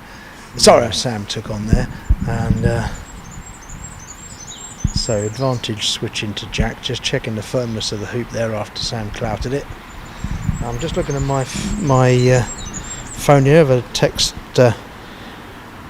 text message from Guy Scurfield. Hello, Guy. Apparently he's loving the commentary from around the lawns. So there we are. So hello, Guy, and the rest of Dulwich. Nice to have you with us. Strong hoop there from Jack. That's a really good hoop.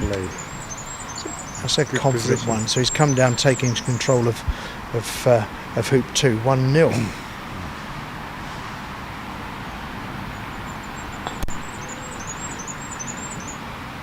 That looks a bit strong. That is, Sam flaps his arms around. That ball jaws is if need be, but that's all don't think that. I don't think Jack will leave it there. Although Red's got a hoop shot, and which is no more difficult than his shot at hoop 1. Yes. So it depends how up he is for this. The hoop shot is the aggressive one, isn't it? I think he'll do this. Yeah, no doubt about it. Straight into that decision.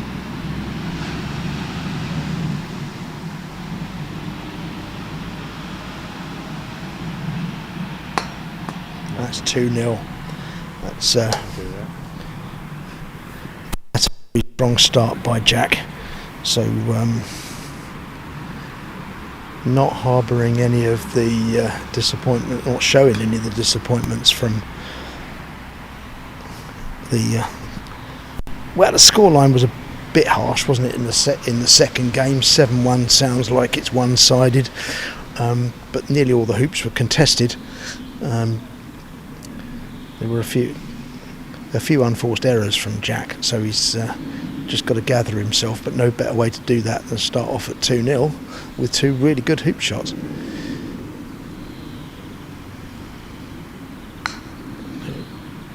Shooting there and centre ball's the black.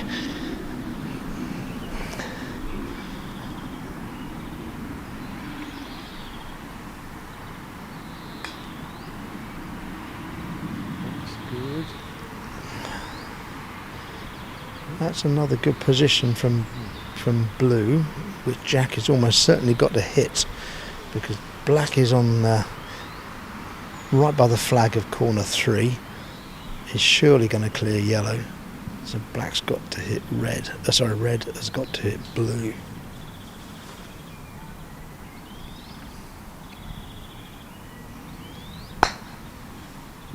Which he does. Only gets half ball on it, so he's lost his red a bit there.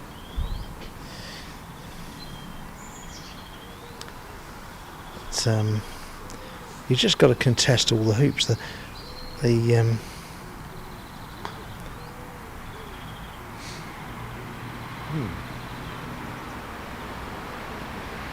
It's interesting. I was reading Ian Burridge's tactics book, Croquet for Tournament Players, which I really recommend to anybody listening. There's some good tactics books out there. There's a couple of good ones by Stephen Custance Baker that have come onto the market in recent years. For my money, though, sorry Stephen, but for my money, the top book is by Ian Burridge. And one of the things he says there, and Stephen says probably the same thing. A little while since I've read Stephen's, but golf croquet isn't about winning every hoop. It's just about scoring 7 hoops before your opponent does. Which I know sounds straightforward, but when you actually stop and think about it, it does actually concentrate your mind on thinking about more than just the one hoop that you're contesting right now and what the score is. So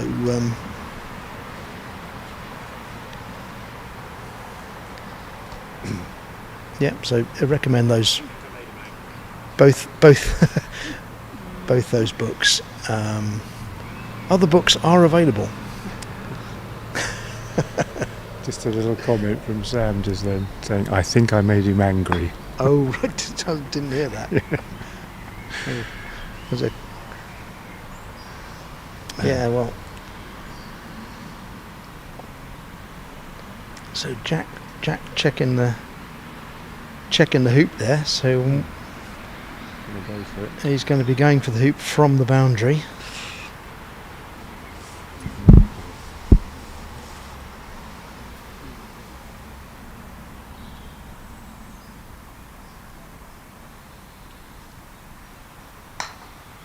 Oh, and he's got that one as well. Shot. 3-0. Crikey, look at that. Yeah, I was name checking all the start volunteers and what have you earlier on, and I got a bit waylaid with, well, not waylaid, a bit rightly recognising all the members of Nottingham Club, starting with Katrina, our director. Then I went on to talk about everybody else. The one I left out accidentally, because I got I've got my Nottingham head on, was our manager Chris Clark, who's managed this event really well, kept everybody on their toes, been really quite properly strong with practice in the morning, only allowing only 10 minutes practice, or say warm up, as we have to call it now. Only allowing 10 minutes warm up, provided you're here on time. If you're late, then that's your warm up time practice. Shortened. So 10 minutes warm up if you're here, less if you're late. And so he's kept a very tight ship, but a happy one. And so thank you to Chris for his management.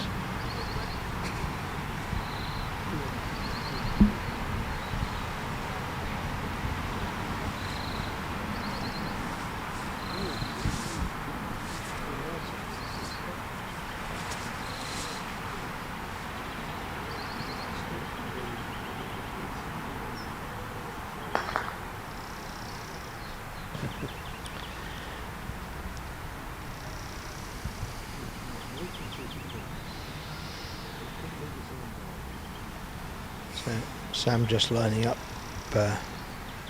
Jack with exactly where the ball went off, which is presumably crucial. For my money, looks like Jack sees a bit of black here. Yeah. Accuracy required, not to take the yellow as well, or instead.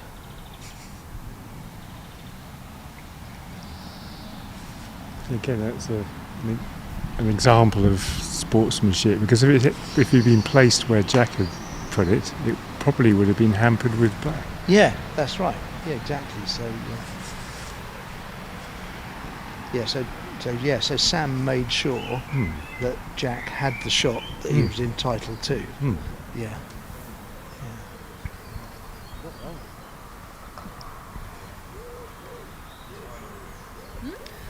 He's wide on the hoop. Oh, we got a view from Jack himself that he's managed to wire. Oh, and that's how straight he is. So Jack says that's how straight he hit it. He's hit it, but put Jack straight into the hoop. Incredible. So 3 strong hoops from Jack, and then now some good fortune. But that's what you get if you clear somebody's the wide position. They've got to go for it. And what's he having to think about now then? He presumably runs. He's trying to think what else he can get out of this. Not a lot. Just nudged it. So he's just nudged it through to. It's a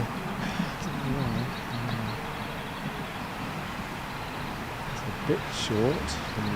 Yeah, a bit short. Oh, he's got a spring in his step now, hasn't he? Look, we got a spring run. Yeah, 4-0 up. Why not?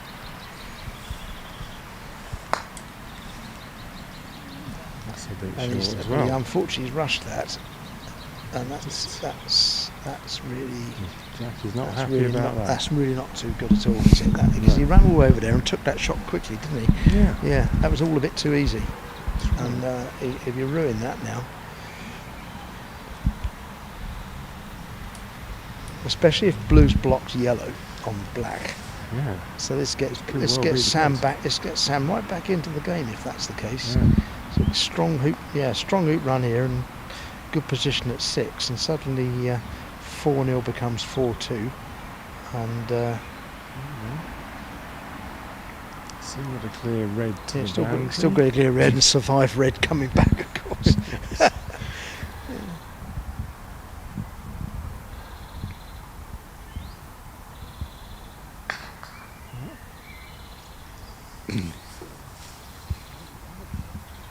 Very red.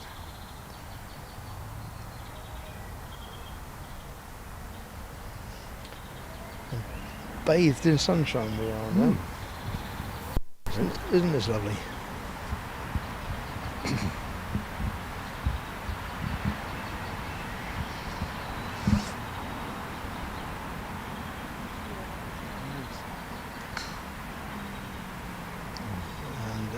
he misses one. Yeah. So, game back on. Mm.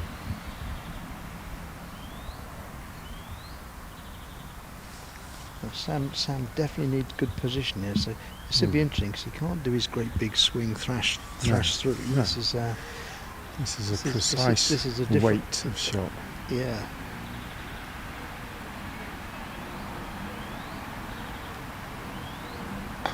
Yeah, that's a lot better, but still too strong. Yeah, a little bit strong, yeah. Still too strong. But it's away from the hoops. There's no hiding place here for Jack, No. which is why he's come short. Probably wanted a bit further than that, but Yeah.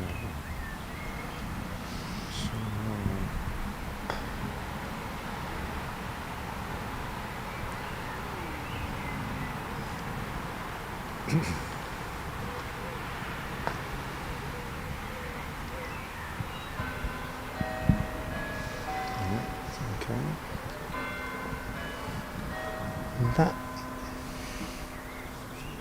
that might have blocked black on yellow. Yeah, looks like I mean, this is the difference, isn't it? It's ridiculous that so I think that he has. Sam has Yeah. just patted his thigh in applause of Jack's positioning with red, so we don't think he's got yellow to an excellent shot. by shoot Jack. at. Yeah. So he's going to just take red Yeah. and prolong the contest a bit more.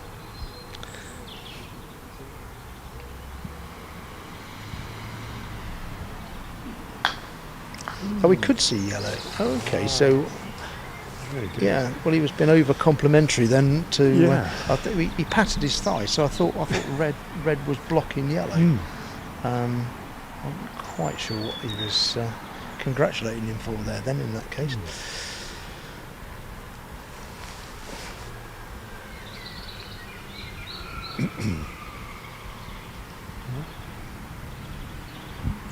It's got a clear blue.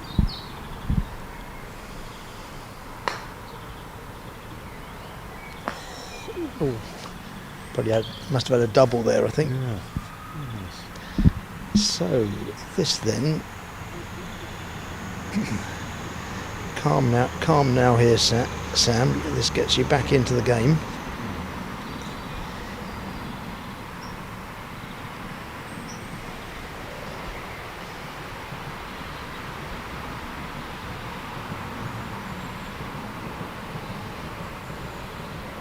Yep.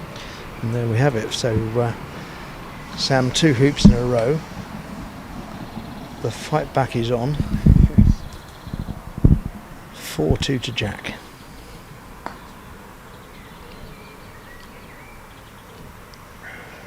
Very good position. That's a good position.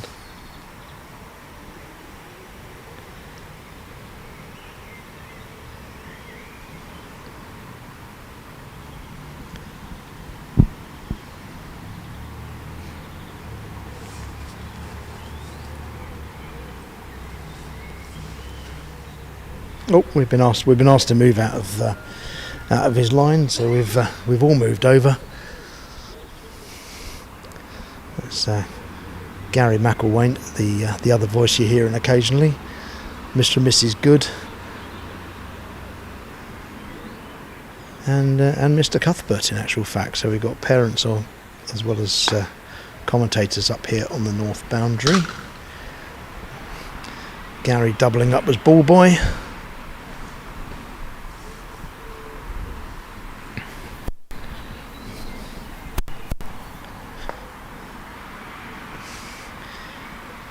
Jack coming in to press home the advantage, so hasn't got the block on red, so blue is open on red,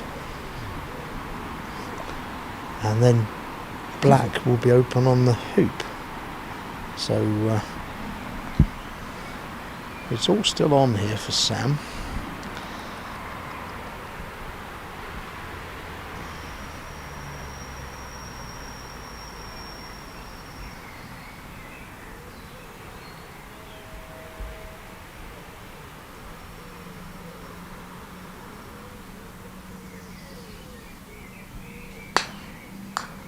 centre ball.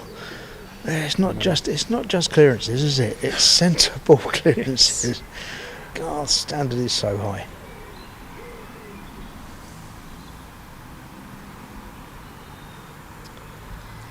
So Jack's having a look at the spot which blocks Black's hoop shot. Because he knows that Sam is going to go for the hoop here. It's 2 balls onto 1. And that is going to be short, isn't it, Gary? Yeah, it is short. Yeah, it is short.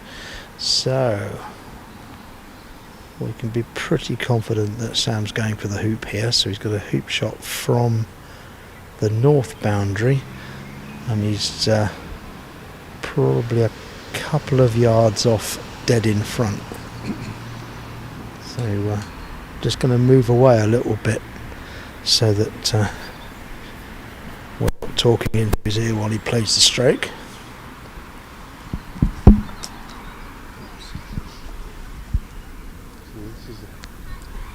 Dilemma. Do you go for the hoop or do you clear yellow? It looks like he's going for the hoop. He's going for the hoop, I think, here, Gary. It's 2 balls onto 1. This is his chance.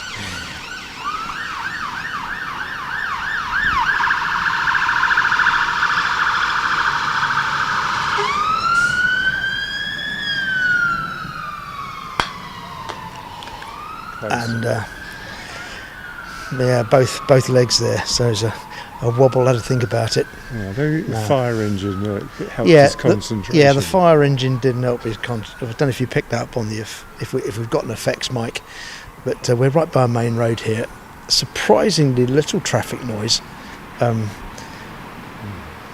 maybe I've just got used to it. And a tram going by as well, but there was a fire engine there mid that crucial shot from Sam, which he didn't really deserve. No. So.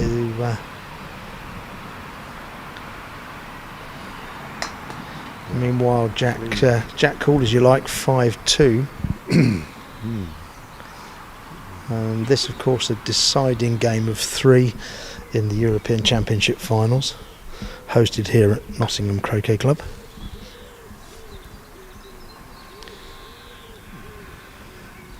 So Jack Good from Nottingham Croquet Club in the north of England, in Cheshire, in command of this final, you'd have to say, especially with that shot. That's really putting the pressure on Sam now.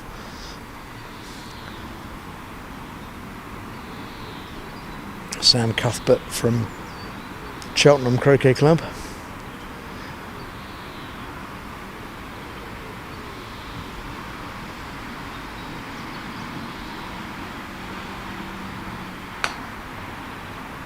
He's having a look at that, and that might be the beginning of the end, I think. I don't know. Is the hoop still alive? Yellow's going to clear blue. Blue will have a shot black at red. It's not over yet for Sam, but you get the impression he needed one of those last two shots, didn't you, really? Yeah. He needed the hoop shot from in front of us just here now, Gary, or that clearance on the red. You know, I don't suppose he was going for the hoop for the moment, but probably a double-ish. So. Yeah, it could have been. I think he needed one of them. I think the writing's on the wall for him now.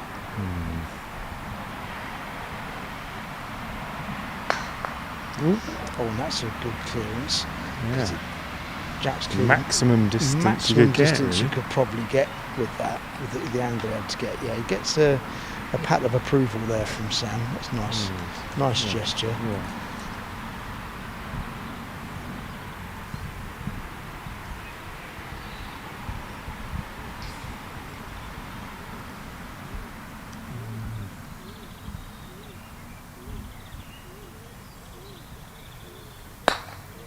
Looks good. And he looks good. He's got that Lovely. one. Well played, Beautiful Sam. shot. So staying alive. He's not quite all of the Bee Gees, but he's one of them. There you go.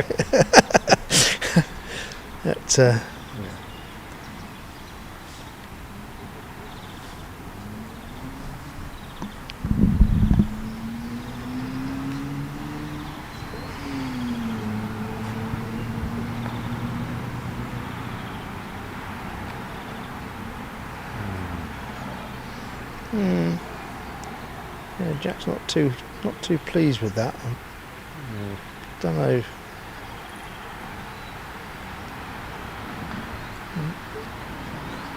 Let's go and have a run and see if blue can see red.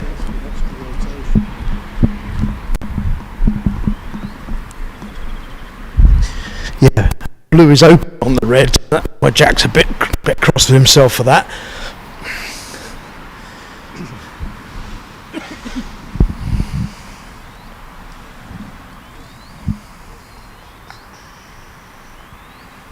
Ooh, very good. It's even more open now. Yeah. So, but anyway, so hoop sort of back to neutrality really.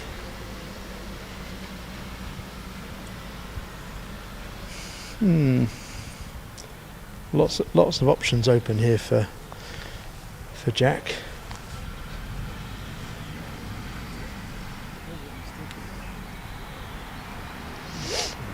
Don't know what he's got here. Really, can he promote yellow in front of the hoop and hide it behind the red at the same time? That's a tough one. That is. Yeah. Hasn't got a lot else.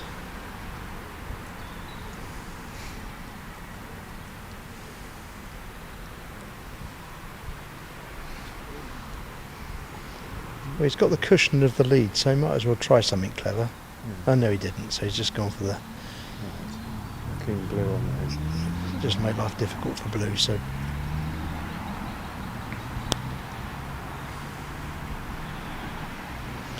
Sam checking out his angles here.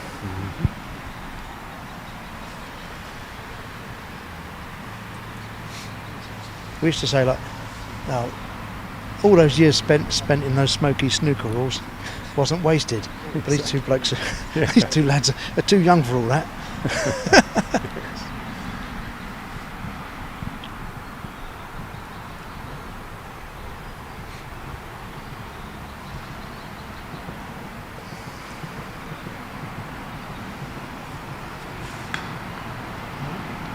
Yeah, there we are. I don't suppose smoky snooker halls actually exist anymore, do they? No. They don't, do they? Nowhere smoky indoors anymore. Are they vapey? Are you allowed to vape in them? I shouldn't think so. I shouldn't think so, no.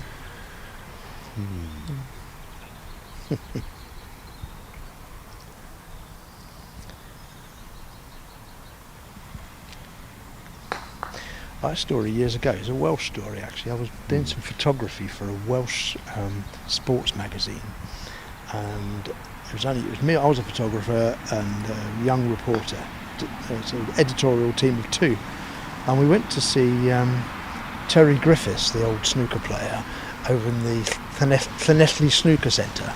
Right. And the young lad did an interview with him, but being much younger, he didn't really remember Terry in his pomp. And this was before the days of Steve Davis had just come on and was just beating everybody up, and Stephen Hendry hadn't even appeared. Yeah. Anyway, so the young lad got a bit short of questions, really. I'm sort of dried up as the journalist.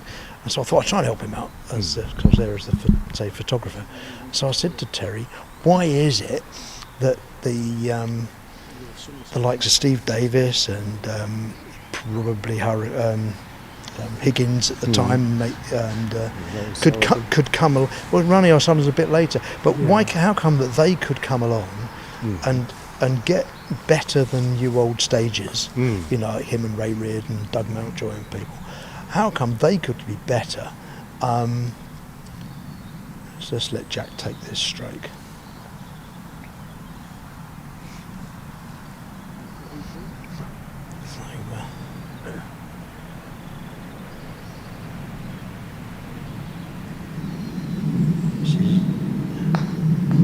That was Jack trying for 6-2, but no, he crossed himself. Yeah, really crossed himself for that one. So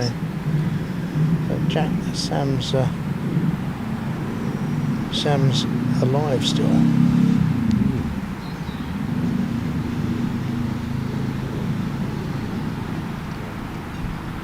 Oh no, another Another one I cross. think he's more accurate when he hits it hard. He does seem that way, doesn't he? Yes. And Yeah, it's maybe that that's why he does it. gentle shot, yeah. The gentle ones have been off. Yeah. He tries to- Anyway, just very quickly with the Terry Griffiths story, I said to Terry Griffiths, why is it that the young players like Steve Davis and Higgins can come along to your sport, which isn't an athletic sport, with all respect, isn't really even a stamina sport or anything like that?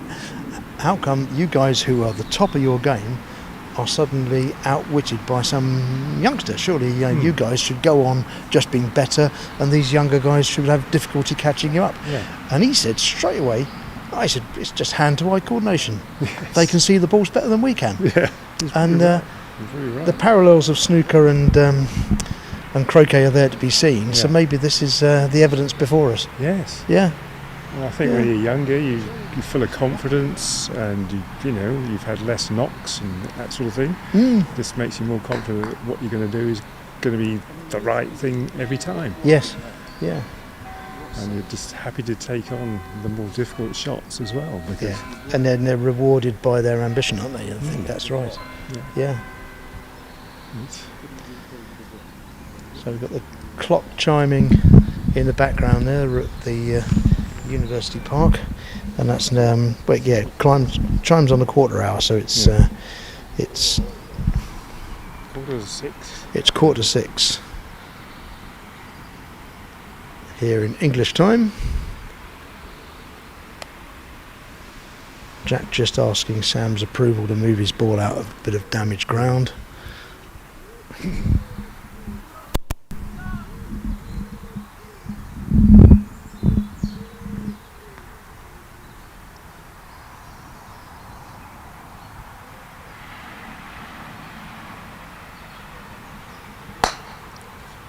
Nope.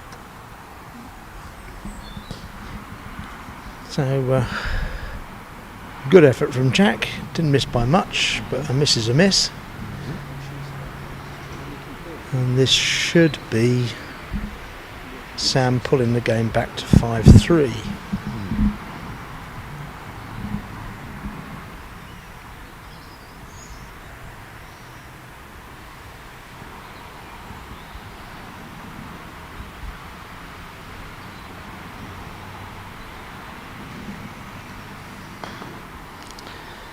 Okay.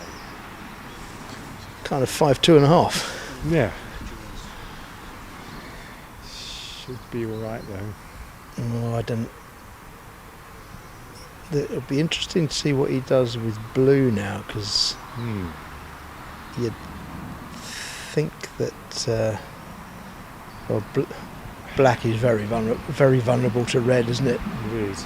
So, mate, So what would you do? Try and block red on black? Well, no, I think the more likely shot is the peel. I think you either clear yellow or you go for the peel. I think he's going for the peel. Hampered by the peg. Any contact is going to peel it, Very close. and even if you miss, is Jack going to win? Is Jack going to get it? But Sam's got to think that he's taken a chance. Okay, all right. So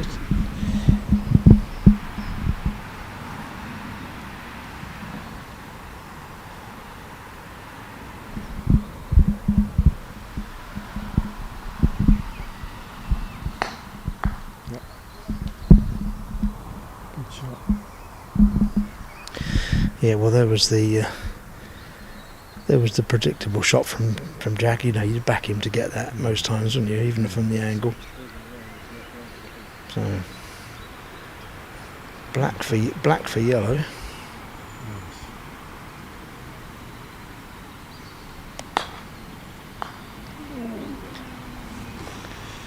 And yeah, slightly heart-going moment there with the angle, but I mean he'd be really unlucky to peel that, wouldn't he, from there? He would. So Very upsetting if that was yes, you would. So the side. Jack having a thought now, because puts the ball anywhere, it gets cleared by blue.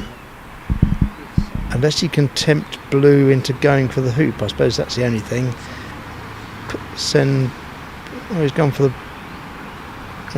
block to try and stop him going for the hoop.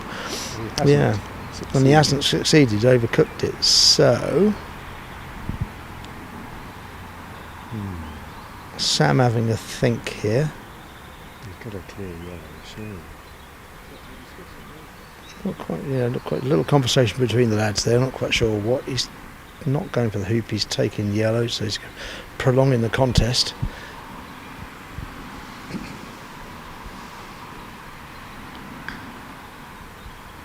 And we're going back to a fairly neutral position.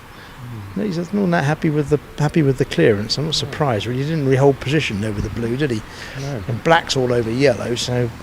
I think if it hit it harder, it would have held position, wouldn't it? Yes, yeah. It needed to be harder and firmer, didn't it? Rather than that sort of gentle. That gentle shot with which blue kept its momentum.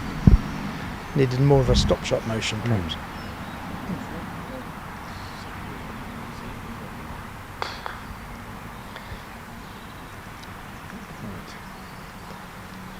It was quite a good roll on by black. I just thought for a minute black was rolling in front of the hoop, but it's hard to tell from this angle.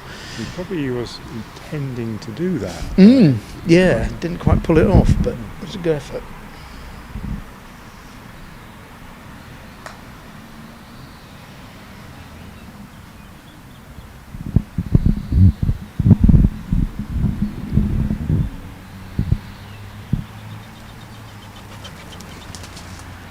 Right, now rather dangerously, a pigeon has buzzed us and is now resting in a branch above us. So much so, I've got my hat on, but nevertheless I'm going to move.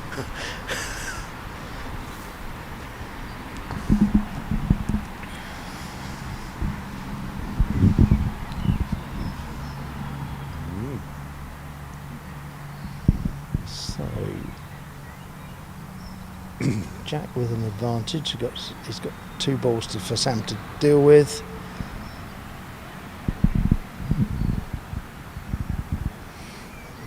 And of course he's 5-2 up, so all the pressure on Sam, both at this hoop and in the game generally, in the match generally, this being the decider. Position. Yeah. So all those balls in line. Jack checking the hoop, indicating he's going for the jump.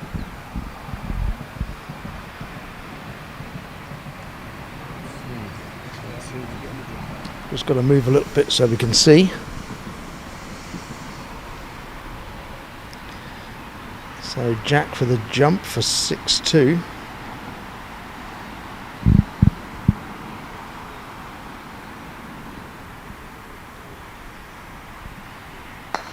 And he gets that. That's a lovely jump. Landed right in the jaws. So that's 6-2, and you've got to say that Jack Good got one hand on the trophy. Yes. I can't remember what the trophy looks like. If it's got handles, I don't know. But he's metaphorically got a hand on it, I think, at 6-2 now. This is a big ask for Sam to come back to this. Well, he's got good position, so that helps. Yeah, he's there.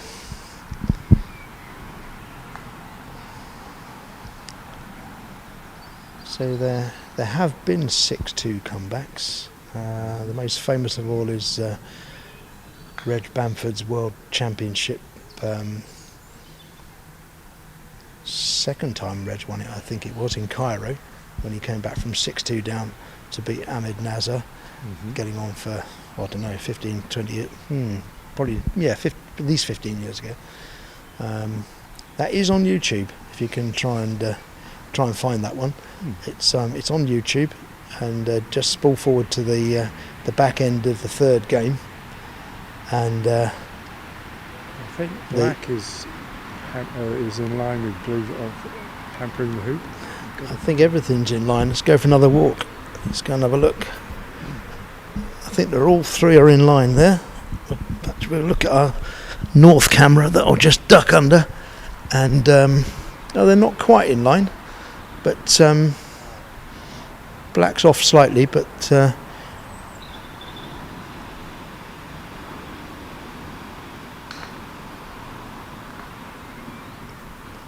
well, there you go, another super clearance from Jack. So here we're up with the standing beside the North cameraman, who I'm afraid his name I don't remember, but let's have a chat with him. Hello, my name's Tim Ash. Well, thank you very much, Tim. Have you been here all day, Tim? I have actually. It feels like all day. I went home for an hour to have a bit of lunch. Well, you're a good man, and thank you for your volunteering. Yeah. And I'm sure everybody out in YouTube land's very pleased with you, so thank you for your effort.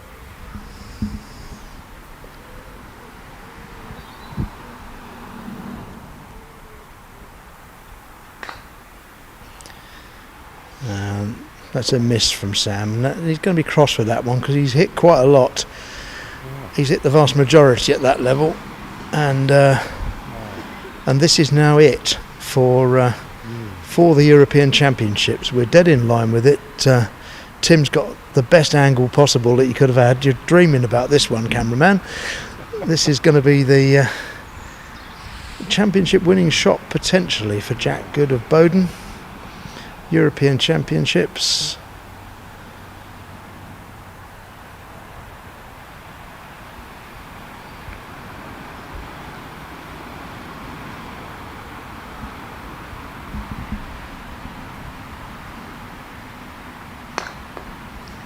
No. And a rejection. So Sam, who had his cap off, I think ready to congratulate Jack there, but he lives again. So 6-2 down, staying alive. Sam gets a good run through here. 6-2 can become 6-4 very easily.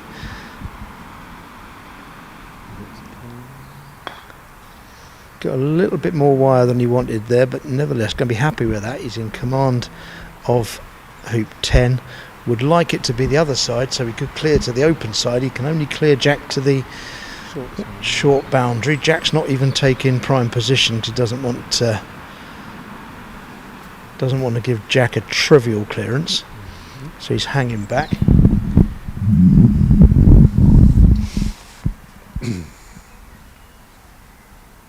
So 6-3.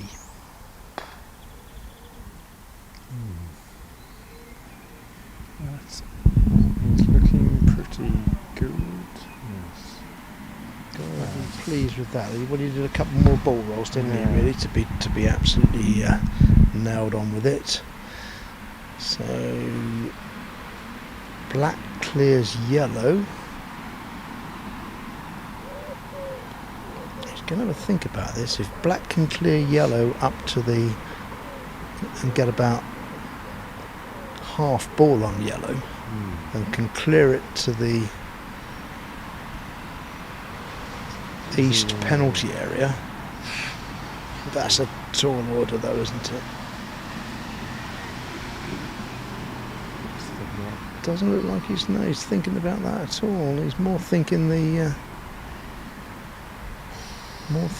block. This is a tough shot, isn't it? A block across the line. We always tell in our coaching how difficult that is. Blocking across the lines, asking a lot. It is. He's going for that precise spot that's just overcooked it on.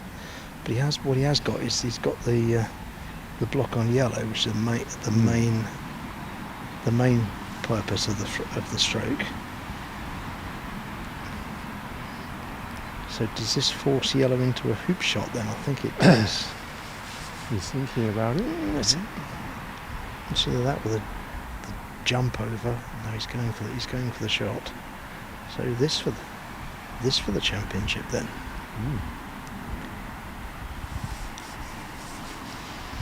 Yeah, it's getting a bit midgy here.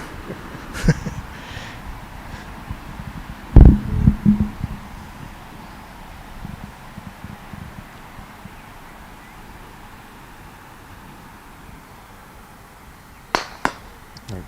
near wire, so he won't like near wire. Yeah, he's having a look at it. That's where it's not going to look any better crouching down now. So, Sam Cuthbert staying alive.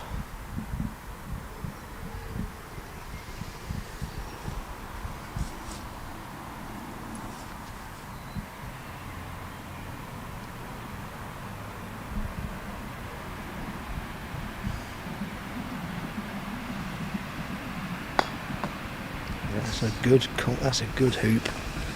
That's a good hoop. Well, 6-4. It's still on. Yellow's way out of position.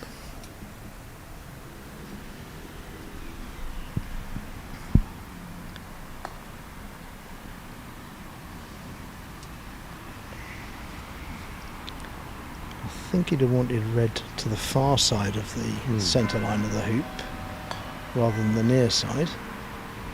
That's made it as well.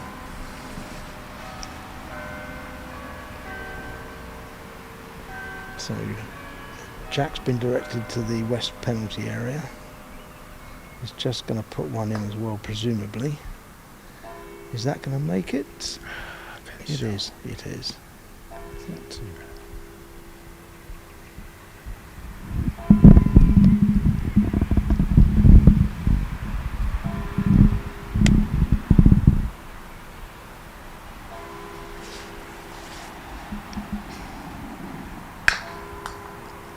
That's a confident clearance. Nearly So, enough as well. Yeah. Sam is having a look to make sure Jack's putting it on in the right place. I think Jack's open on black.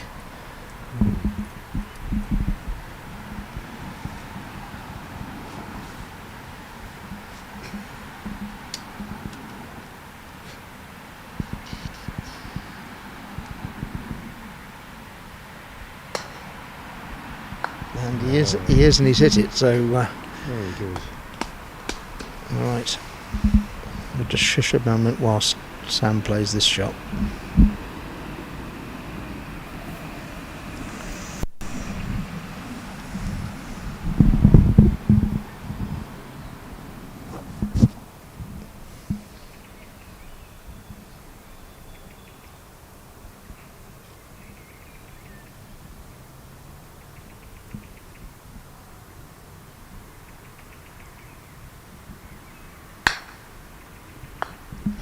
Yeah, it's a lovely shot. It's really controlled. He's centre of the ball and he's stuck around. So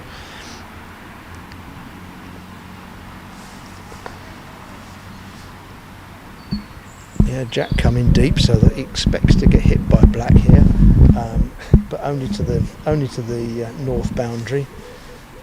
So neutral hoop again. Yeah.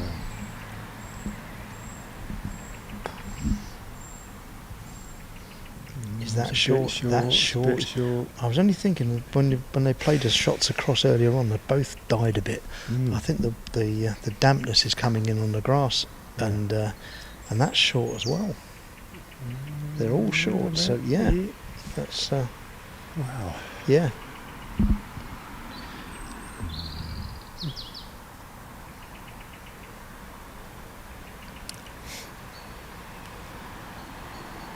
It's a promotion, do you think? Looks like It's it. a big shot that is, with the championship resting on it. This is a really big shot. Got to get this right.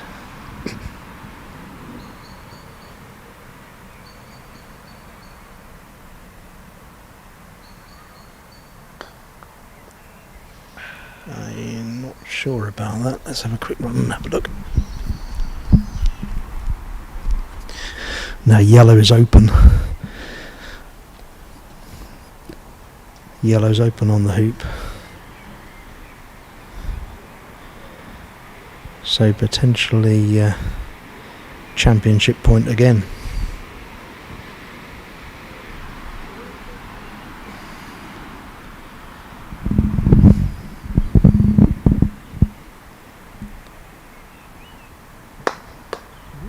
And another rejection. He's just not nailing these ones. You've got to say that's why we're here, really.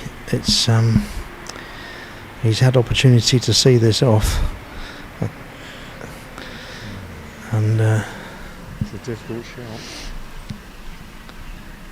This is the jump for the angle rather than jumping over anything. Top spin. Okay. Not there. Not there.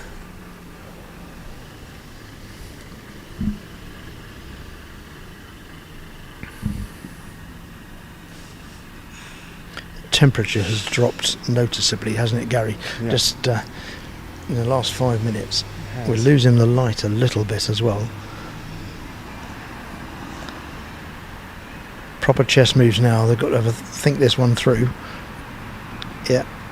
Jack's looking for the angle of where he wants to put black. Yeah, so he hasn't tried to leather that away. He's gone for the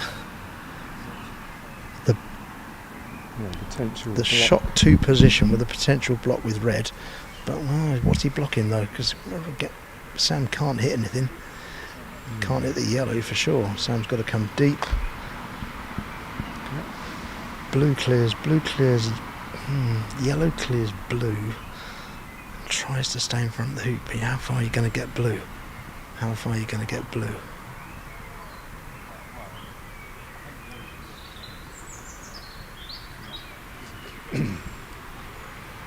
So a little bit of discussion between the players there. They're content, whatever it was they were concerned about. Oh, so I see that was there was obviously the potential to get in the hoop there because Jack was cross about it. I didn't think he would, but No. it was obviously there because he was cross. He didn't pull it off. I think black's clear. Black's open. Black's open on the hoop, so red won't leave black where it is, if that's the case. Blue's coming back in.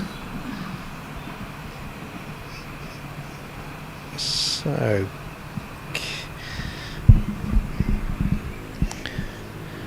can red knock black? He's got to knock black to non-hoop running position because with yellow there's in-offs and all sorts of things. So he'll have a definite mark on a boundary he's aiming for here.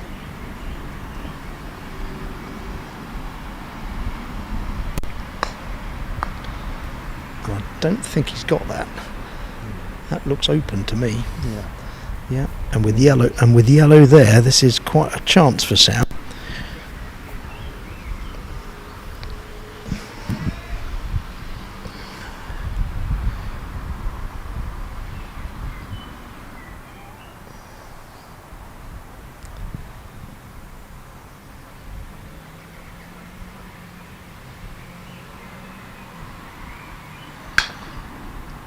Oh, and he's got it. What a There shot. we are.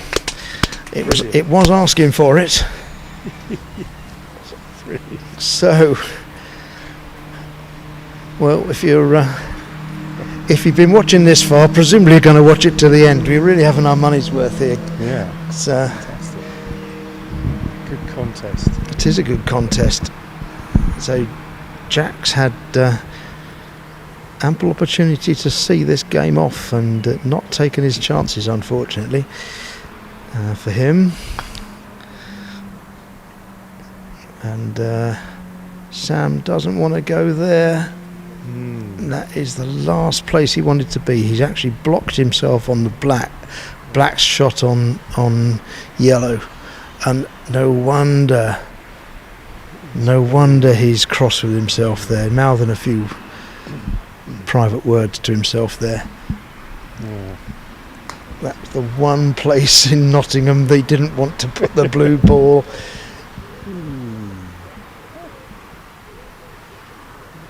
I'm not entirely sure that Jack wanted the red there either, to be honest.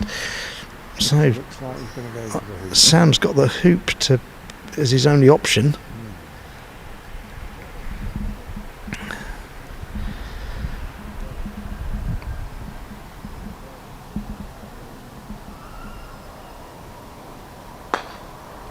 And he's missed the target, unfortunately. That's he'll be cross about that. So it has yellow. Is yellow open? I've not checked it since red arrived. I suspect that red might be hampering, might be even blocking yellow's hoop shot. So Sam's going to get another go. Yellow's going to clear blue.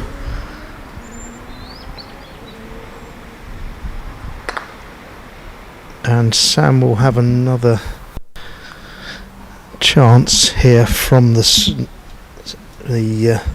north boundary. Going to move the obstacles.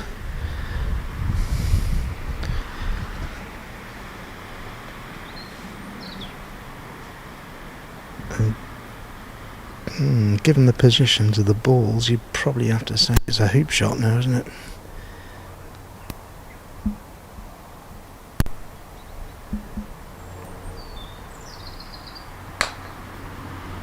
And that one's missed by more. So Quite wide miss. no, it was. He was further away with that one than he was the first one. So I think with two balls in front now.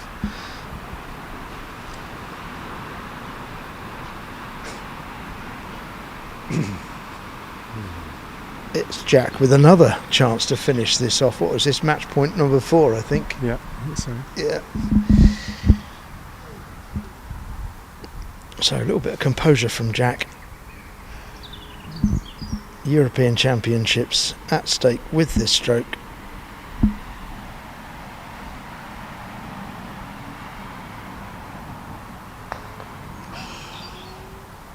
He's going to hate my commentary, isn't he? He's going to absolutely hate my commentary. Sorry, Jack. Yeah, oh dear.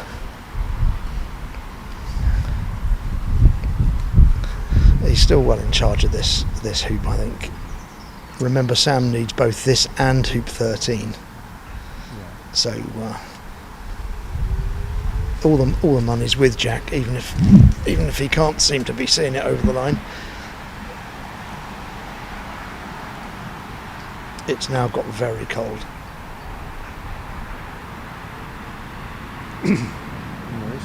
That wasn't a bad effort. That's so Jack's got to think about this one. Is he going to take the hoop on, or is he going to play safe and clear the black? Yeah, I think I don't blame him actually, because his confidence can't be high with his hoop running. Just play the long game. Don't give Sam any shots at the hoop, and take your chance when you get there. Sam's got it all to do. Don't make it easy for him.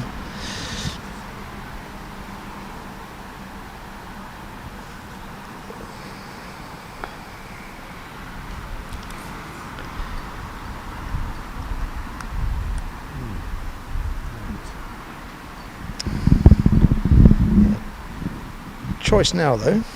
Do you stay in front of the hoop with red? If you do, you've really got to block blue. But if you block blue, you probably hamper yourself for 13 if you don't get it right. So yeah, a sensible thing. I think it is, isn't it? Yeah. Just don't give your opponent any shots that you don't need to give him. That's okay, but it's very straight.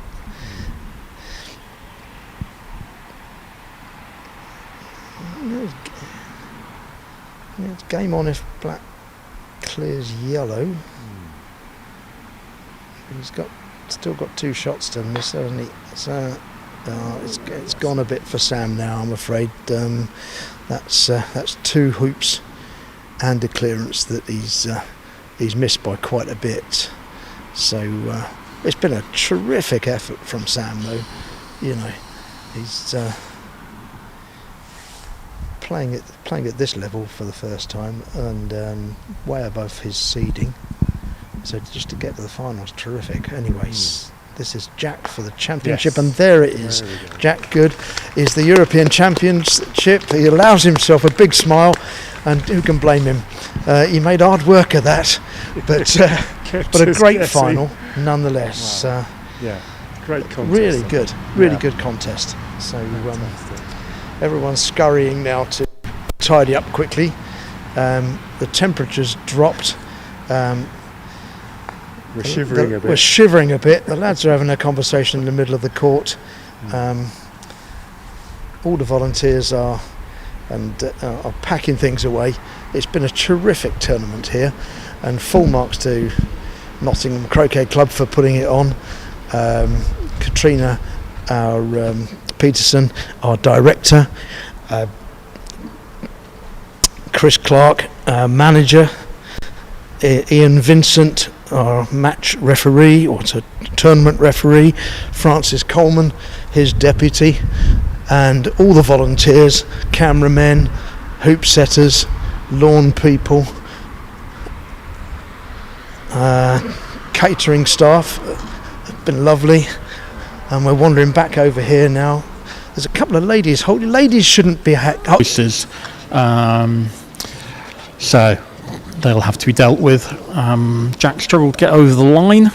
There's a lot of good players, a lot of really quite central clearances, and I think they played a little bit more take-out than positional play, and didn't take the short boundaries. When Sam was down 3-0, not playing really short boundary at hoop 4, you've got to play short boundary when the opponent gets first ball down there, and he didn't, and 4-0's tough to come back from, isn't it?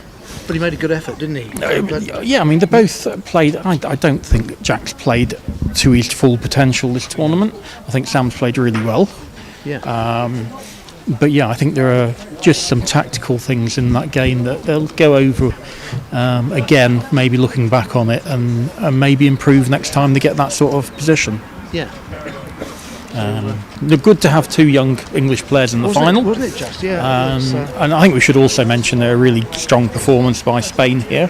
Yes. Particularly two beaten semi-finalists, of course. Yeah. Yep. The thing that pleased me is for the first time ever, Finland won something at a World Championship or an ERC Championship. What you told me earlier on who won things, because I missed the presentation playing myself. But yeah, it was Lars is the first Finnish winner of an ERC WSF prize. Oh well. So full marks. That's really good. Full marks Finland. I don't know how many Finnish viewers we'll be having on YouTube. But yeah, Spain, good tournament from Spain, and obviously England, both players in the final. Yeah. We did obviously have quite a lot of players here, so but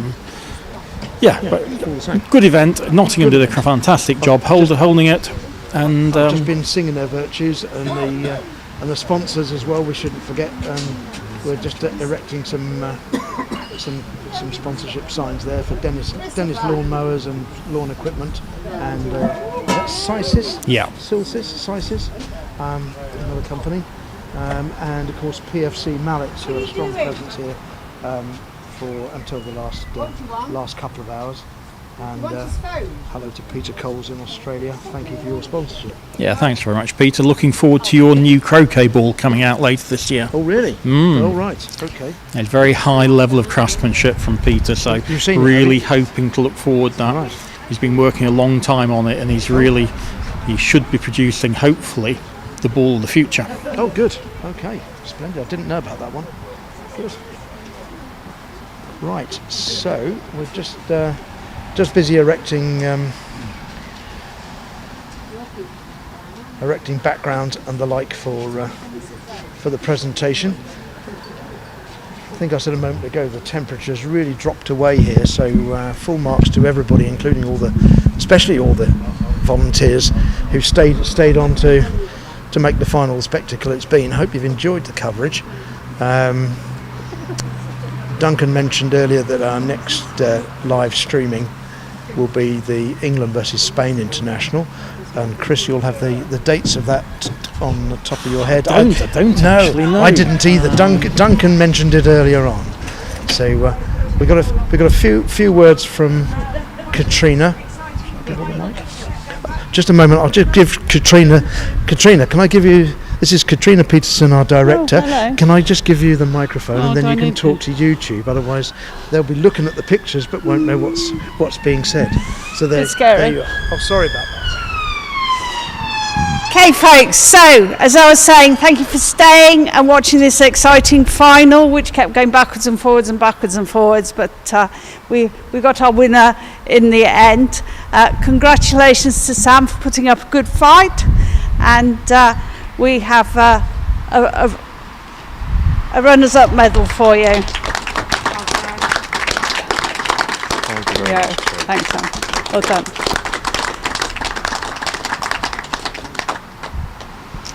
And then this year's European Champion Golf Croquet 2026 is Jack Good. Thanks, Jack. Well done. Congratulations. Thank you. Right, you have a gold medal. Okay. Do I put this on and then hold that or something? Yeah, I think so. I think you put that on. Then you have the trophy. Oh, okay. We go. Well done. Yeah. Look at the camera. Oh, wait on. Oh. Yeah. Thank you. Do I take that or I'll just say a few words? Thank you. Well, obviously everyone that stayed.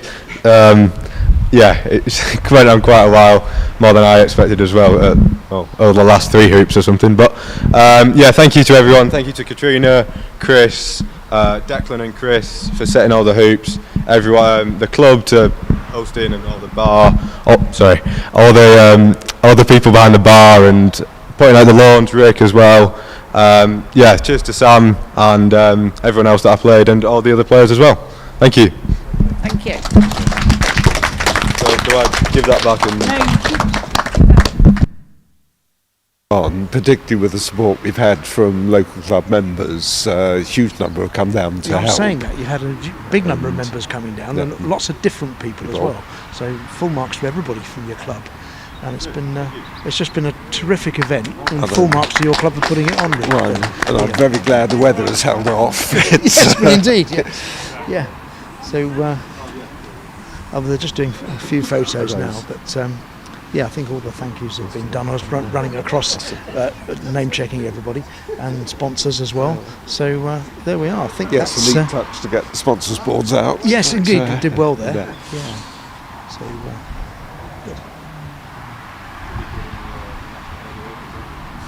And Declan had his trip to Manchester. Sadly, I think he won one game, but Declan had a trip to Manchester. yes, to play in the charity one-ball final. Oh, he went up there, did he? Yes. I thought I hadn't seen him today. This is Declan that was setting the hoops. That's right. Yeah. Ah, right. Okay. Yeah. So you've been around all we week. missed him this morning. Yes. And, right. Yeah.